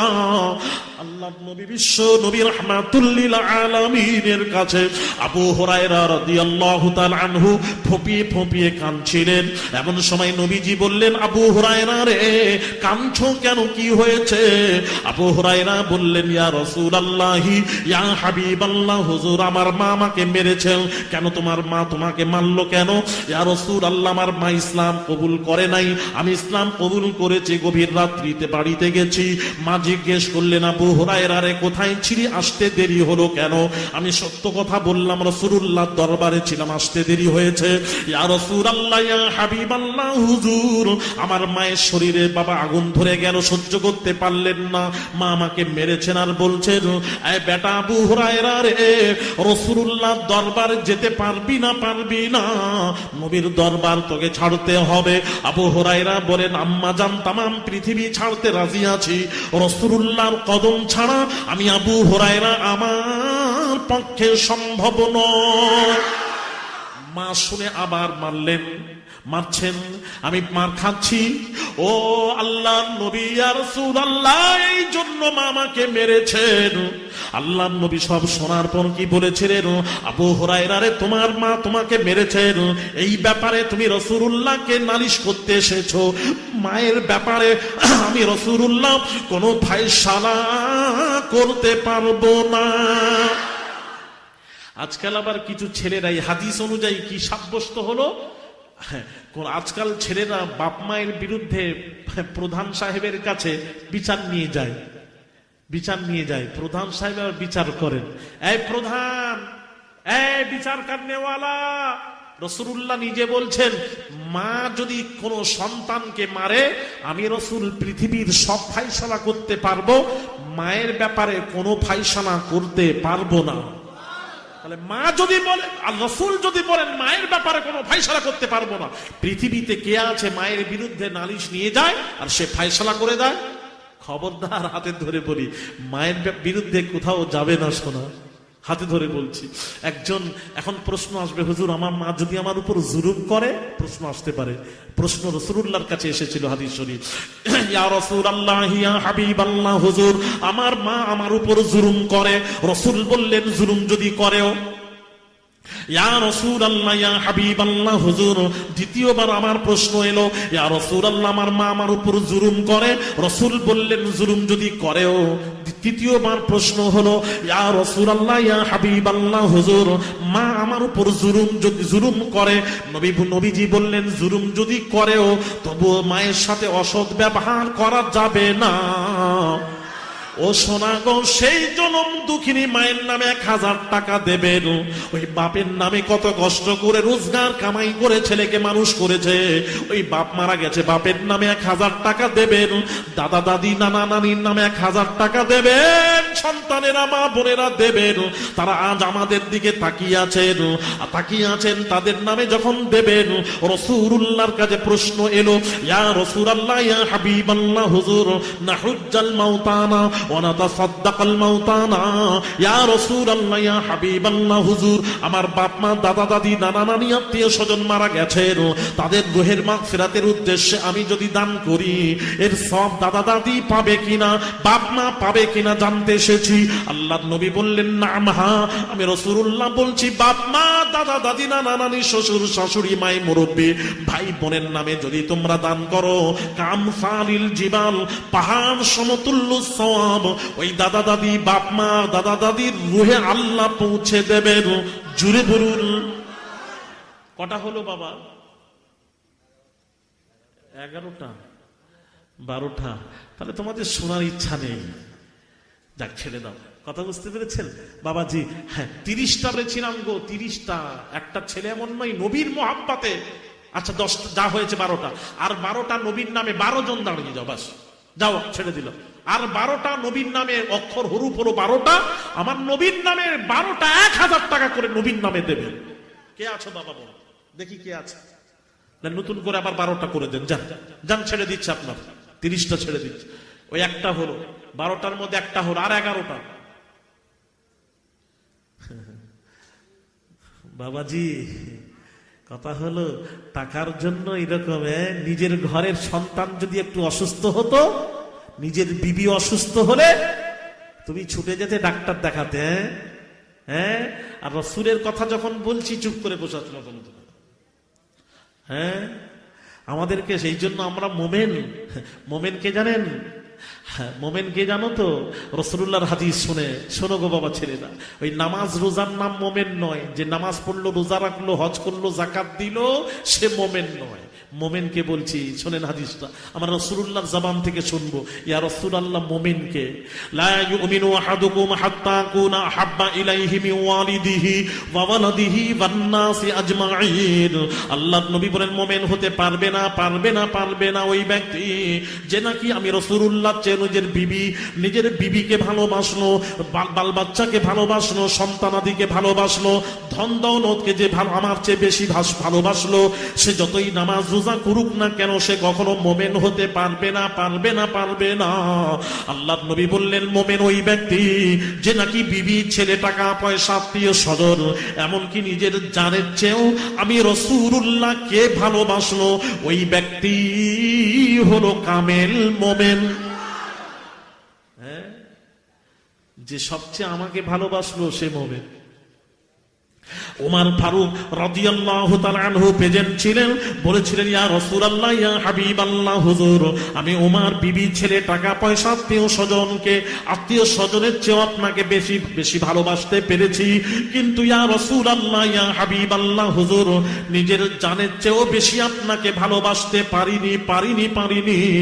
আল্লাহর নবী বলছেন, আল্লাহর নবী বলেন ওমর এখনো তুমি কামেল মোমেন হতে পারো নাই। ওমর চোখ দিয়ে টস টস করে পানি পড়ছে। নবীজি বলেছেন আমি কামেল মোমেন নয়। কাঁদছেন আর রাসূলুল্লাহর দিকে তাকিয়ে আছেন, আল্লাহর নবীর দিকে তাকিয়ে আছেন। আল্লাহর নবীর দিকে তাকিয়ে থাকার পর দীর্ঘ সময় তাকানোর পর হযরত ওমরের ঈমানের ব্যাটারি চার্জ হয়ে গেল। ওমর তখন বললেন ইয়া রাসূলুল্লাহ ইয়া হাবিবাল্লাহ হুজুর, এবার আমি ওমর নিজের জানের চেয়েও আপনাকে বেশি ভালোবাসতে পেরেছি। আমার নবী বললেন রে উমর, এবার তুমি কামেল মোমেন হতে পেরেছো। জোরে বলুন সে রাসূলুল্লাহকে ভালোবাসুন। আমার নবীর জন্য যদি আমাদেরকে জীবন দিতে হয় তাও দেব। নবীর জন্য জীবন দিতে হলে দিতে পারবেন না? এই ছেলেরা বলো না, জীবন যদি দিতে হয় জীবন দিতে পারবে? কারা কারা নবীর জন্য জান দিতে রাজি আছো, জীবনটা দিতে রাজি আছো? হাত উঁচু করে দেখাও তো। নারে তাকবীর, হাত তুলে রাখো। নারে তাকবীর, হাত তুলে রাখো। কি দেবে বাবা? আর জোরে বলো কি দেবে? কার জন্য? আমার জন্য? আমার জন্য না, নবীর জন্য। আচ্ছা, জান দেওয়া মানে সে মরে যাওয়া, তাই তো? আচ্ছা, মরে যাওয়ার চেয়ে যারা হাত তুলেছেন মরতে হবে না, 1000 টাকা করে দেবে। দেখেন, দেখো ভালোবাসা দেখো, সব পরীক্ষা হয়ে যাবে বাবু তোমাদের। কিভাবে পরীক্ষা করতে হয় দেখো। কি হলো? হ্যাঁ, আরে কি হলো গো? নবীকে ভালোবাসা জান দেবে বললে কি হলো? বলে হুজুর জান দেব, মাল দেব না। ঠিক এই ঘটনাটা কেমন হয়েছে জানেন? কিছু মনে নেবে না বাবা, মনে পড়েছে একটা কথা। ওই একজনের একটা প্রিয় কুকুর ছিল, প্রিয় কুকুর। সেই কুকুরটাকে খেতে দিতে না পারলে, খেতে দিতে না পারলে কুকুরটা মারা যাচ্ছে। এবার খাবার না পেয়ে জিপ টিপ বের করে দিয়েছে, রাস্তার উপরে বসে আছে কুকুরের মালিক কুকুরকে নিয়ে। জিপ বের করেছে, উল্টে যাচ্ছে, কুকুর মারা যাবে। ওই রাস্তা দিয়ে একটা লোক যাচ্ছিল, হ্যাঁ, কুকুরের মালিককে বলছে কি ব্যাপার, কুকুরটা এরকম কেন, এই অবস্থা কেন? না, কুকুরটাকে আমি কুকুরের মালিক। তো কি হয়েছে? কুকুরটা জিপ বের করে দিয়েছে, এই অবস্থা, চোখ টোক উল্টে দিয়েছে, কি ব্যাপার? না, আমি খেতে দিতে পারিনি, যার জন্য কুকুরটি মারা যাচ্ছে, খেতে না পেয়ে মারা যাচ্ছে। তখন লোকটি বলল, চিন্তা করলো এদিক ওদিক কিছু খাবার দেওয়া যায় নাকি। এদিক ওদিক তাকিয়ে দেখলো কিছু নেই। তখন দেখলো যে কুকুরের মালিক তার পুঁটলা দেখলো, পুঁটলা দেখলো। বলছে এই ভাই, তোমার পুঁটলার মধ্যে কি আছে? না, হালুয়া আর রুটি আছে। হালুয়া রুটি তোমার পুঁটলা? তোমার কুকুর মারা যাচ্ছে, প্রিয় কুকুর, তুমি তোমার হালুয়া রুটি দিতে পারলে না? বলে এই ফতোয়া বেশি দিও না, ওই হালুয়া রুটিটা পয়সা দিয়ে কিনতে হয়েছে। আর চোখ দিয়ে পানি পড়ছে, কাঁদছে, দিয়ে কুকুরের জন্য কাঁদছে, চোখ দিয়ে পানি পড়ছে, এতে তো পয়সা লাগে না। কথা বুঝতে পেরেছেন? তাহলে আমাদের অবস্থা ঠিক, চোখ দিয়ে পানি টস করে নবীর জন্য পড়ে যাচ্ছে। আর যেই বলবো 1000 টাকা নবীর জন্য দেন, তখন মনে মনে করছে হাইরে উঠে পালিয়ে গেলে ভালোই হতো। এই মহাব্বত, হ্যাঁ, আমাকে খুব ভালো লেগেছিল। আমি মেদিনীপুরে ওই বাজকুল থেকে ভেতরে লালপুর গ্রাম, গত বছরে এক জলসা, প্রতি বছর আমার 25শে ফাল্গুন ফিক্সড ডেট, গত বছরে জলসায় গিয়ে একটা খুব ভালো জিনিস লেগেছে। আমি ওটা যেখানে সেখানে বলি, আজকেও বলছি শোনেন, মা বোনেদের উদ্দেশ্যে বলছি শোনেন। হ্যাঁ, তো জলসা করতে গেলাম, তো ওখানে দুজন ব্যক্তি এসে বলল, হুজুর আমার একটা ছেলে ছিল, ইন্তেকাল করেছেন, হুজুর আমার ছেলের একটু কবরটা জিয়ারাত করবেন সকালে ফজরের পর। আমি বললাম বাবা, ফজরের পর আমি বাড়ি ডাইরেক্ট গিয়ে আমাকে রেস্ট নিতে হয়, আমাকে একটু রেস্ট নিতে হয়, তো আবার সকালে যাব মনে মনে করছি, আর বলিনি। মানুষ আমাদেরকে ডাকে, ফজরের পর ডাকাডাকি করবেন না। আমি আমার নিজের কোথাও আত্মীয় যেতে পারছি না, আমি ফজরের নামাজের পর রেস্ট নিই একদম 2টো পর্যন্ত, 2-2:30 পর্যন্ত উঠে গোসল করে আবার নামাজ পড়ে আসর পড়ে বের হয়ে যাই জলসায়। প্রতিদিন কন্টিনিউ 8 মাস এইভাবে করতে হয়। তো আমি বললাম ঠিক আছে যাবো, আর কি করবো, কষ্ট হলেও যেতে হবে। তো গেলাম অনেক দূর, 7-8 কিলোমিটার দূরে নিয়ে গেল, খাবার টাবার ব্যবস্থা করলো, কবর জিয়ারত করলাম, বসিয়ে আমি জিজ্ঞেস করলাম কি ব্যাপার ভাই? বলে হুজুর আমার একটাই সন্তান, ইউপিতে উত্তরপ্রদেশে চাকরি পেয়েছে, নতুন চাকরিতে জয়েন করেছে, তো আমি প্রতি বছর নবীন নামে একটা জলসা দিই। শোনেন ভালো করে শুনবেন, নবীন নামে একটা জলসা দিই। তো হুজুর আমি জলসা দেব, যেদিন জলসা সেই দিনে আমার ছেলেটা তার আগের দিনে ট্রেনে চেপেছে, সেই দিনে নামবে, নেমে জলসায় সামিল হবে, আমি নবীন নামে আমরা 2 ভাই মিলে দিই। তো জলসার পারপাসে ছুটি নিয়ে ছেলেটি আসছিল, ইয়ং ছেলে, দেখতে সুন্দর, এলাকাবাসী বলছে ওই রকম সন্তান আর হয় না, মানে এত ভালো ছেলে।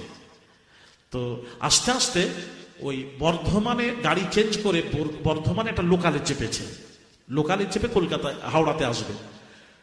তো চেপেছে, ওই দরজার কাছে আরেকজন তার সাথে ছিল, দরজার কাছে দাঁড়িয়ে আছে বেচারা। আহারে, আমার কথা শুনলে কলিজা ফেটে যায়। দরজার কাছে দাঁড়িয়ে আছে, এমন সময় ট্রেনটা মানে ব্রেক করলো, এত জোরে ব্রেক করেছে, কোনো কারণে ব্রেক করেছে, করতেই যে দরজা ছিল, যেখানে দাঁড়িয়ে থাকে দরজা থাকে না, ওই দরজাটা খোলা ছিল, দরজাটা এসে পিঠে লাগলো। চলতি গাড়িতে, চলন্ত গাড়িতে পিঠে লাগার সাথে সাথেই তারা হাত ছিটকে এসে নিচে পড়ে যায়, পড়ে যাওয়ার সাথে সাথেই মাথার মগজ বের হয়ে যায়, সাথে সাথে স্পট ডেড। তখন তার সাথে সাথীটা ছিল, সব লোক হই হই করে উঠলো, সাথীটা ছিল দেখলো পড়ে গেছে, চেন টানলো, কিছু দূরে গিয়ে ট্রেনটা দাঁড়ালো। দাঁড়ানোর পর তারপর সব পুলিশ এলো, পুলিশ আসার পর কেস হয়ে গেছে, ওটাকে আবার পোস্টমর্টম হলো, বর্ধমানে নিয়ে এসে পোস্টমর্টম হলো। তখন ছেলেটি খবর দেয় তার ঘরে, হ্যাঁ, ঘরে যখন খবর দেয়, বাপ মা খবর পেয়ে, আহারে, না সই করলে ছেলেকে দেবে না, এসে সই করে ছেলেটাকে নিয়ে গেল। ওই দিনই জলসা, সন্ধ্যায় পৌঁছাচ্ছে, আর সন্ধ্যা থেকে জলসা শুরু। আর এমন আমরা সব পেজেন্ট, সবাই বলছে, গ্রামবাসী সব জনগণ সবাই বলছে, আচ্ছা বলুন আপনি ব্যক্তিগত জলসা, কোনো গ্রামবাসী জলসা নয়, আপনারা সত্যি করে বুকে হাত দিয়ে বলুন আমাকে যে আপনার একটা সন্তান আপনি নিজে ব্যক্তিগত জলসা দিচ্ছেন, যেদিন দিচ্ছেন ওই দিন যদি আপনার ছেলে মারা যায়, সন্ধ্যার সময় লাশ এসেছে, ওই সময় কি আপনি জলসা দেবেন? তো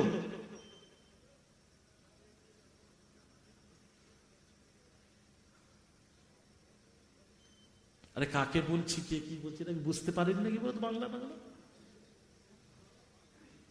হ্যাঁ হ্যাঁ, আরে আমার কথা কি বুঝতে পারেননি? তো হ্যাঁ, তো কিছু বলবে তো, কথা নাকি? জলসা হবে তো, জলসা করবেন তো লাশ দেখে? দেখো কথাবার্তা বলছে, দেখো আমি কোথায় রাগিয়ে দেবনি, উল্টাপাল্টা বলে দেবো বাবু আমাকে। হ্যাঁ এইটা বলো, যে কি করে বলছে জলসা হবে? কেউ জলসা করবেন? একটা কারো কিছু হলে হই হই করে চলে যান, ছেড়ে দিয়ে মজলিস শেষ হয়ে যায়, আর একটা লাশ আপনার ছেলে, ব্যক্তিগত জলসা, কোনো গ্রাম্য জলসা নয়, ব্যক্তিগত জলসা, লাশ পড়ে আছে আর আপনি জলসা দেবেন? কোন বাপ মা আছে জলসা দেবেন? গল্প করেননি খামাখান। সবাই এসে বলছে লাশ আপনার ছেলে, একমাত্র ছেলে, আবার লাশ পড়ে আছে, কি করবেন?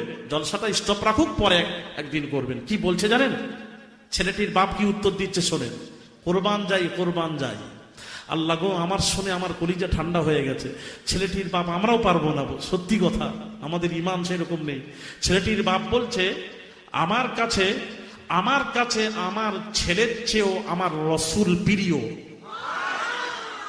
আমার কাছে আমার ছেলের চেয়েও রাসূলুল্লাহ প্রিয়, সুতরাং সেই রাসূলের নামে জলসা, আমার ছেলের লাশের জন্য আমি জলসা বন্ধ করব, আমার সাথে সম্ভব নয়। লাশকে রেখে সমস্ত আলেমদেরকে নিয়ে জলসা করিয়েছে, জলসা করানোর পর সকলকে দিয়ে জানাজা করে ছেলেকে দফন করেছে। জোরে বলুন। তাহলে বুঝতে হবে তার অন্তরে রাসূলুল্লাহর কতটুকু মহব্বত ছিল। তাহলে বাবাজি, ছেলের চেয়েও, নিজের ছেলের চেয়ে, বাপ মায়ের চেয়ে সবচেয়ে বেশি অন্তরে মহব্বত করতে হবে কাকে? রাসূলুল্লাহকে মহব্বত করতে হবে। নবীর জন্য জান তো দূরের কথা, টাকা তো দূরের কথা, জান দিয়ে দেব। আর আপনারা বললেন জান দেব, টাকা তো আমি যেই বললাম টাকা 1000 টাকা করে দাও, সেই হাত নেমে গেল, চুপচাপ বসে আছেন। তাহলে কি হাতটা তুললেন? ওই হাতটা কি তোলা হলো? আর বলবো না, বেকার বললে আপনারা রাগ করবেন। যাক বাবা, দেখে নিয়েছি। এই জন্য আমাদের ইমান দুর্বল ইমান। বিশ্বাস করেন, ওই মুখে চিল্লাতে পারি, হই মুখে চিল্লানো সবাই পারবে, ওটা পয়সা লাগে না তো।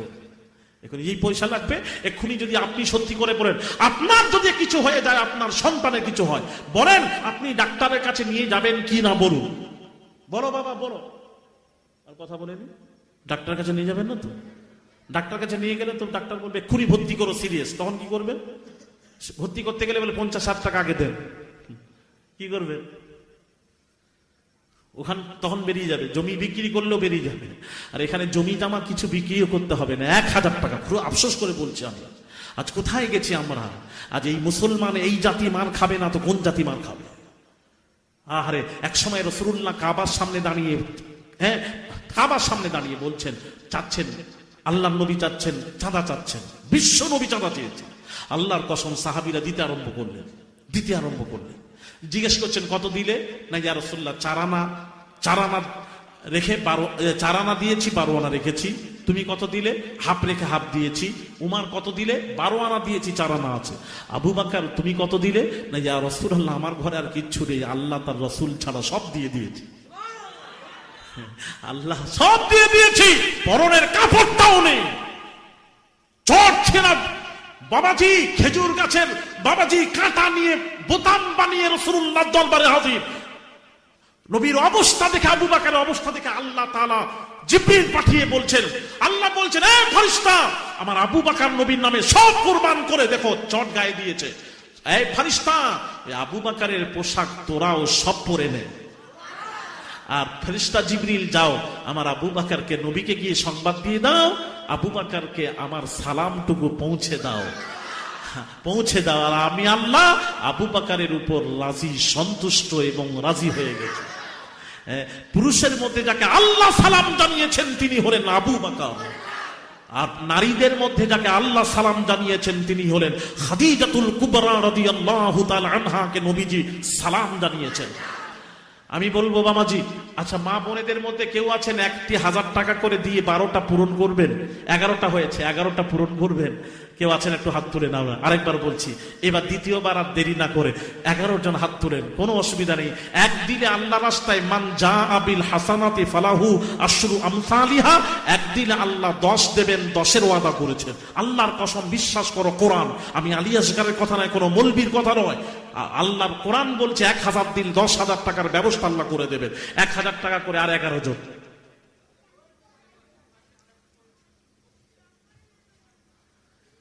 ইয়া নবী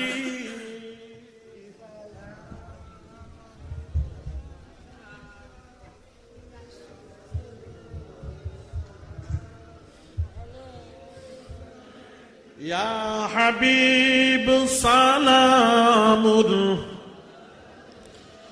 সালাওয়াতুল্লাহ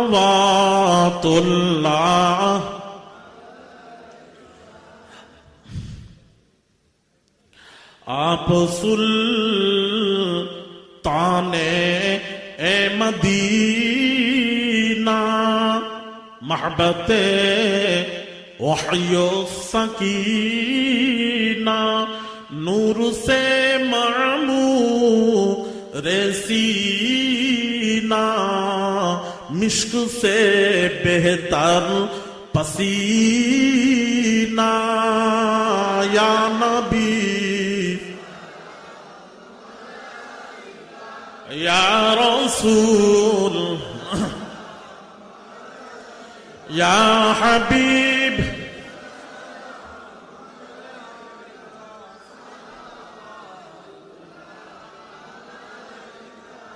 आप जब पैदा हुए थे सब मलक दर पर खड़े थे रब्बी सल्लिम पढ़ रहे थे बादब यूं कह रहे थे या नबी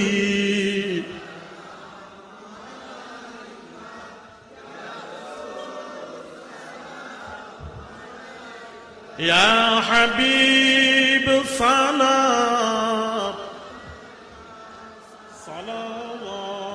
सलावतुल्लाह या नबी नामो ओ प्यारा, सब कुछ है तेरा सहारा। अर्श पे हक ने पुकारा, सच पैगंबर है ए हमारा।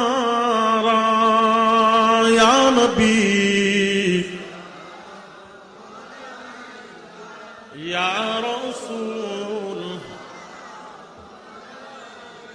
या हबीब सलावतुल्लाह।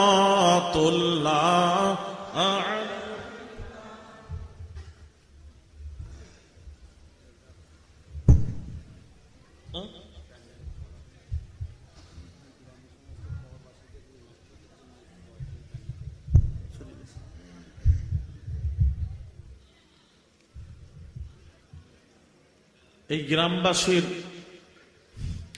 সকলের কবরবাসীদের দোয়ার উদ্দেশ্যে 10 জন সন্তান প্যান্ডেলের খরচা দেবে। ঈসা, রফিউদ্দিন, মনা নাকি গনা, মনা, আব্দুল গোপন নাম, মিন্টু শেখ, রাজা মিদ্দা, ফিরদৌস, মুজাফফর, শরীফুল, 10 জন মিলে প্যান্ডেল খরচা। আল্লাহ কবুল করেন, জোরে বলি আমিন। আসুন দোয়া হবে। দোয়ার আগে জীবনের গুনাহ থেকে একবার তওবা পড়ে নিন। সকলেই পড়ুন বিসমিল্লাহির রহমানির রহিম।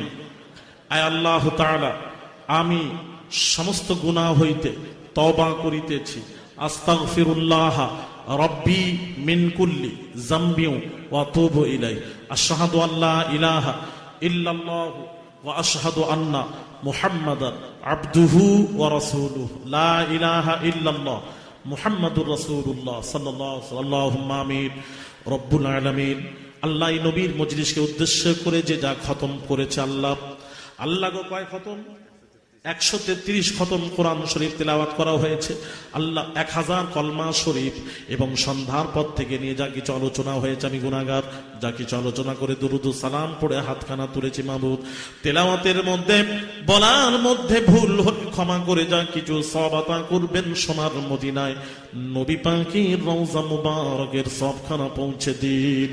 হুজুরের আলা আওলাদ, আজওয়াজে মুতাহিরা, সাহাবায়ে কেরাম রিদওয়ানুল্লাহি তাআলা আলাইহিম আজমাইনের আরওয়াহ পর সবখানা পৌঁছে দিন। তামাম পৃথিবীর মাটির নিচে যত মুমিন মুমিনা শুয়ে আছে সকলের আরওয়াহ পর সবখানা পৌঁছে দিন। তাবিঈন, তাবা তাবিঈন, ইমাম মুজতাহিদিন, 4 তরিকার পিরানে পীর, 4 মাযহাব ইমাম পাকের আরওয়াহ পর সবখানা পৌঁছে দিন। খাস করে সওয়াব আল্লাহ মেদিনীপুর পিয়ারডাঙ্গা শরীফের আমাদের পীর ও মুর্শিদ মারহুম আব্বা হুজুর পীর কিবলার রূহ পাকের সবখানা পৌঁছে দিন। খাস করে ফুরফুরা শরীফের মুজাদ্দিদে জামান আলা হযরত দাদা হুজুর পীর কিবলা, বড় হুজুর, মেজ হুজুর, সেজ হুজুর, ন হুজুর মারহুম ছোট হুজুর পীর কিবলার আরওয়াহ পর সবখানা পৌঁছে দিন। রব্বুল আলামিন খাস করে সওয়াব এই মজলিসের আল্লাহ গো যারা খতমে কোরআন পড়েছেন, কোরআনের খতম করেছেন, দোয়ার জন্য বলেছেন, এবং আমরা যারা বসেছি আল্লাহ, যারা মজলিসে হাজির হয়েছি, মা বোনের আমরা যারা হাজির হয়েছি, আমাদের মায়ের মুরব্বী আত্মীয় স্বজন যারা মারা গিয়ে কবরে শুয়ে আছেন, সকলের আরওয়াহ পর সবখানা পৌঁছে দিন।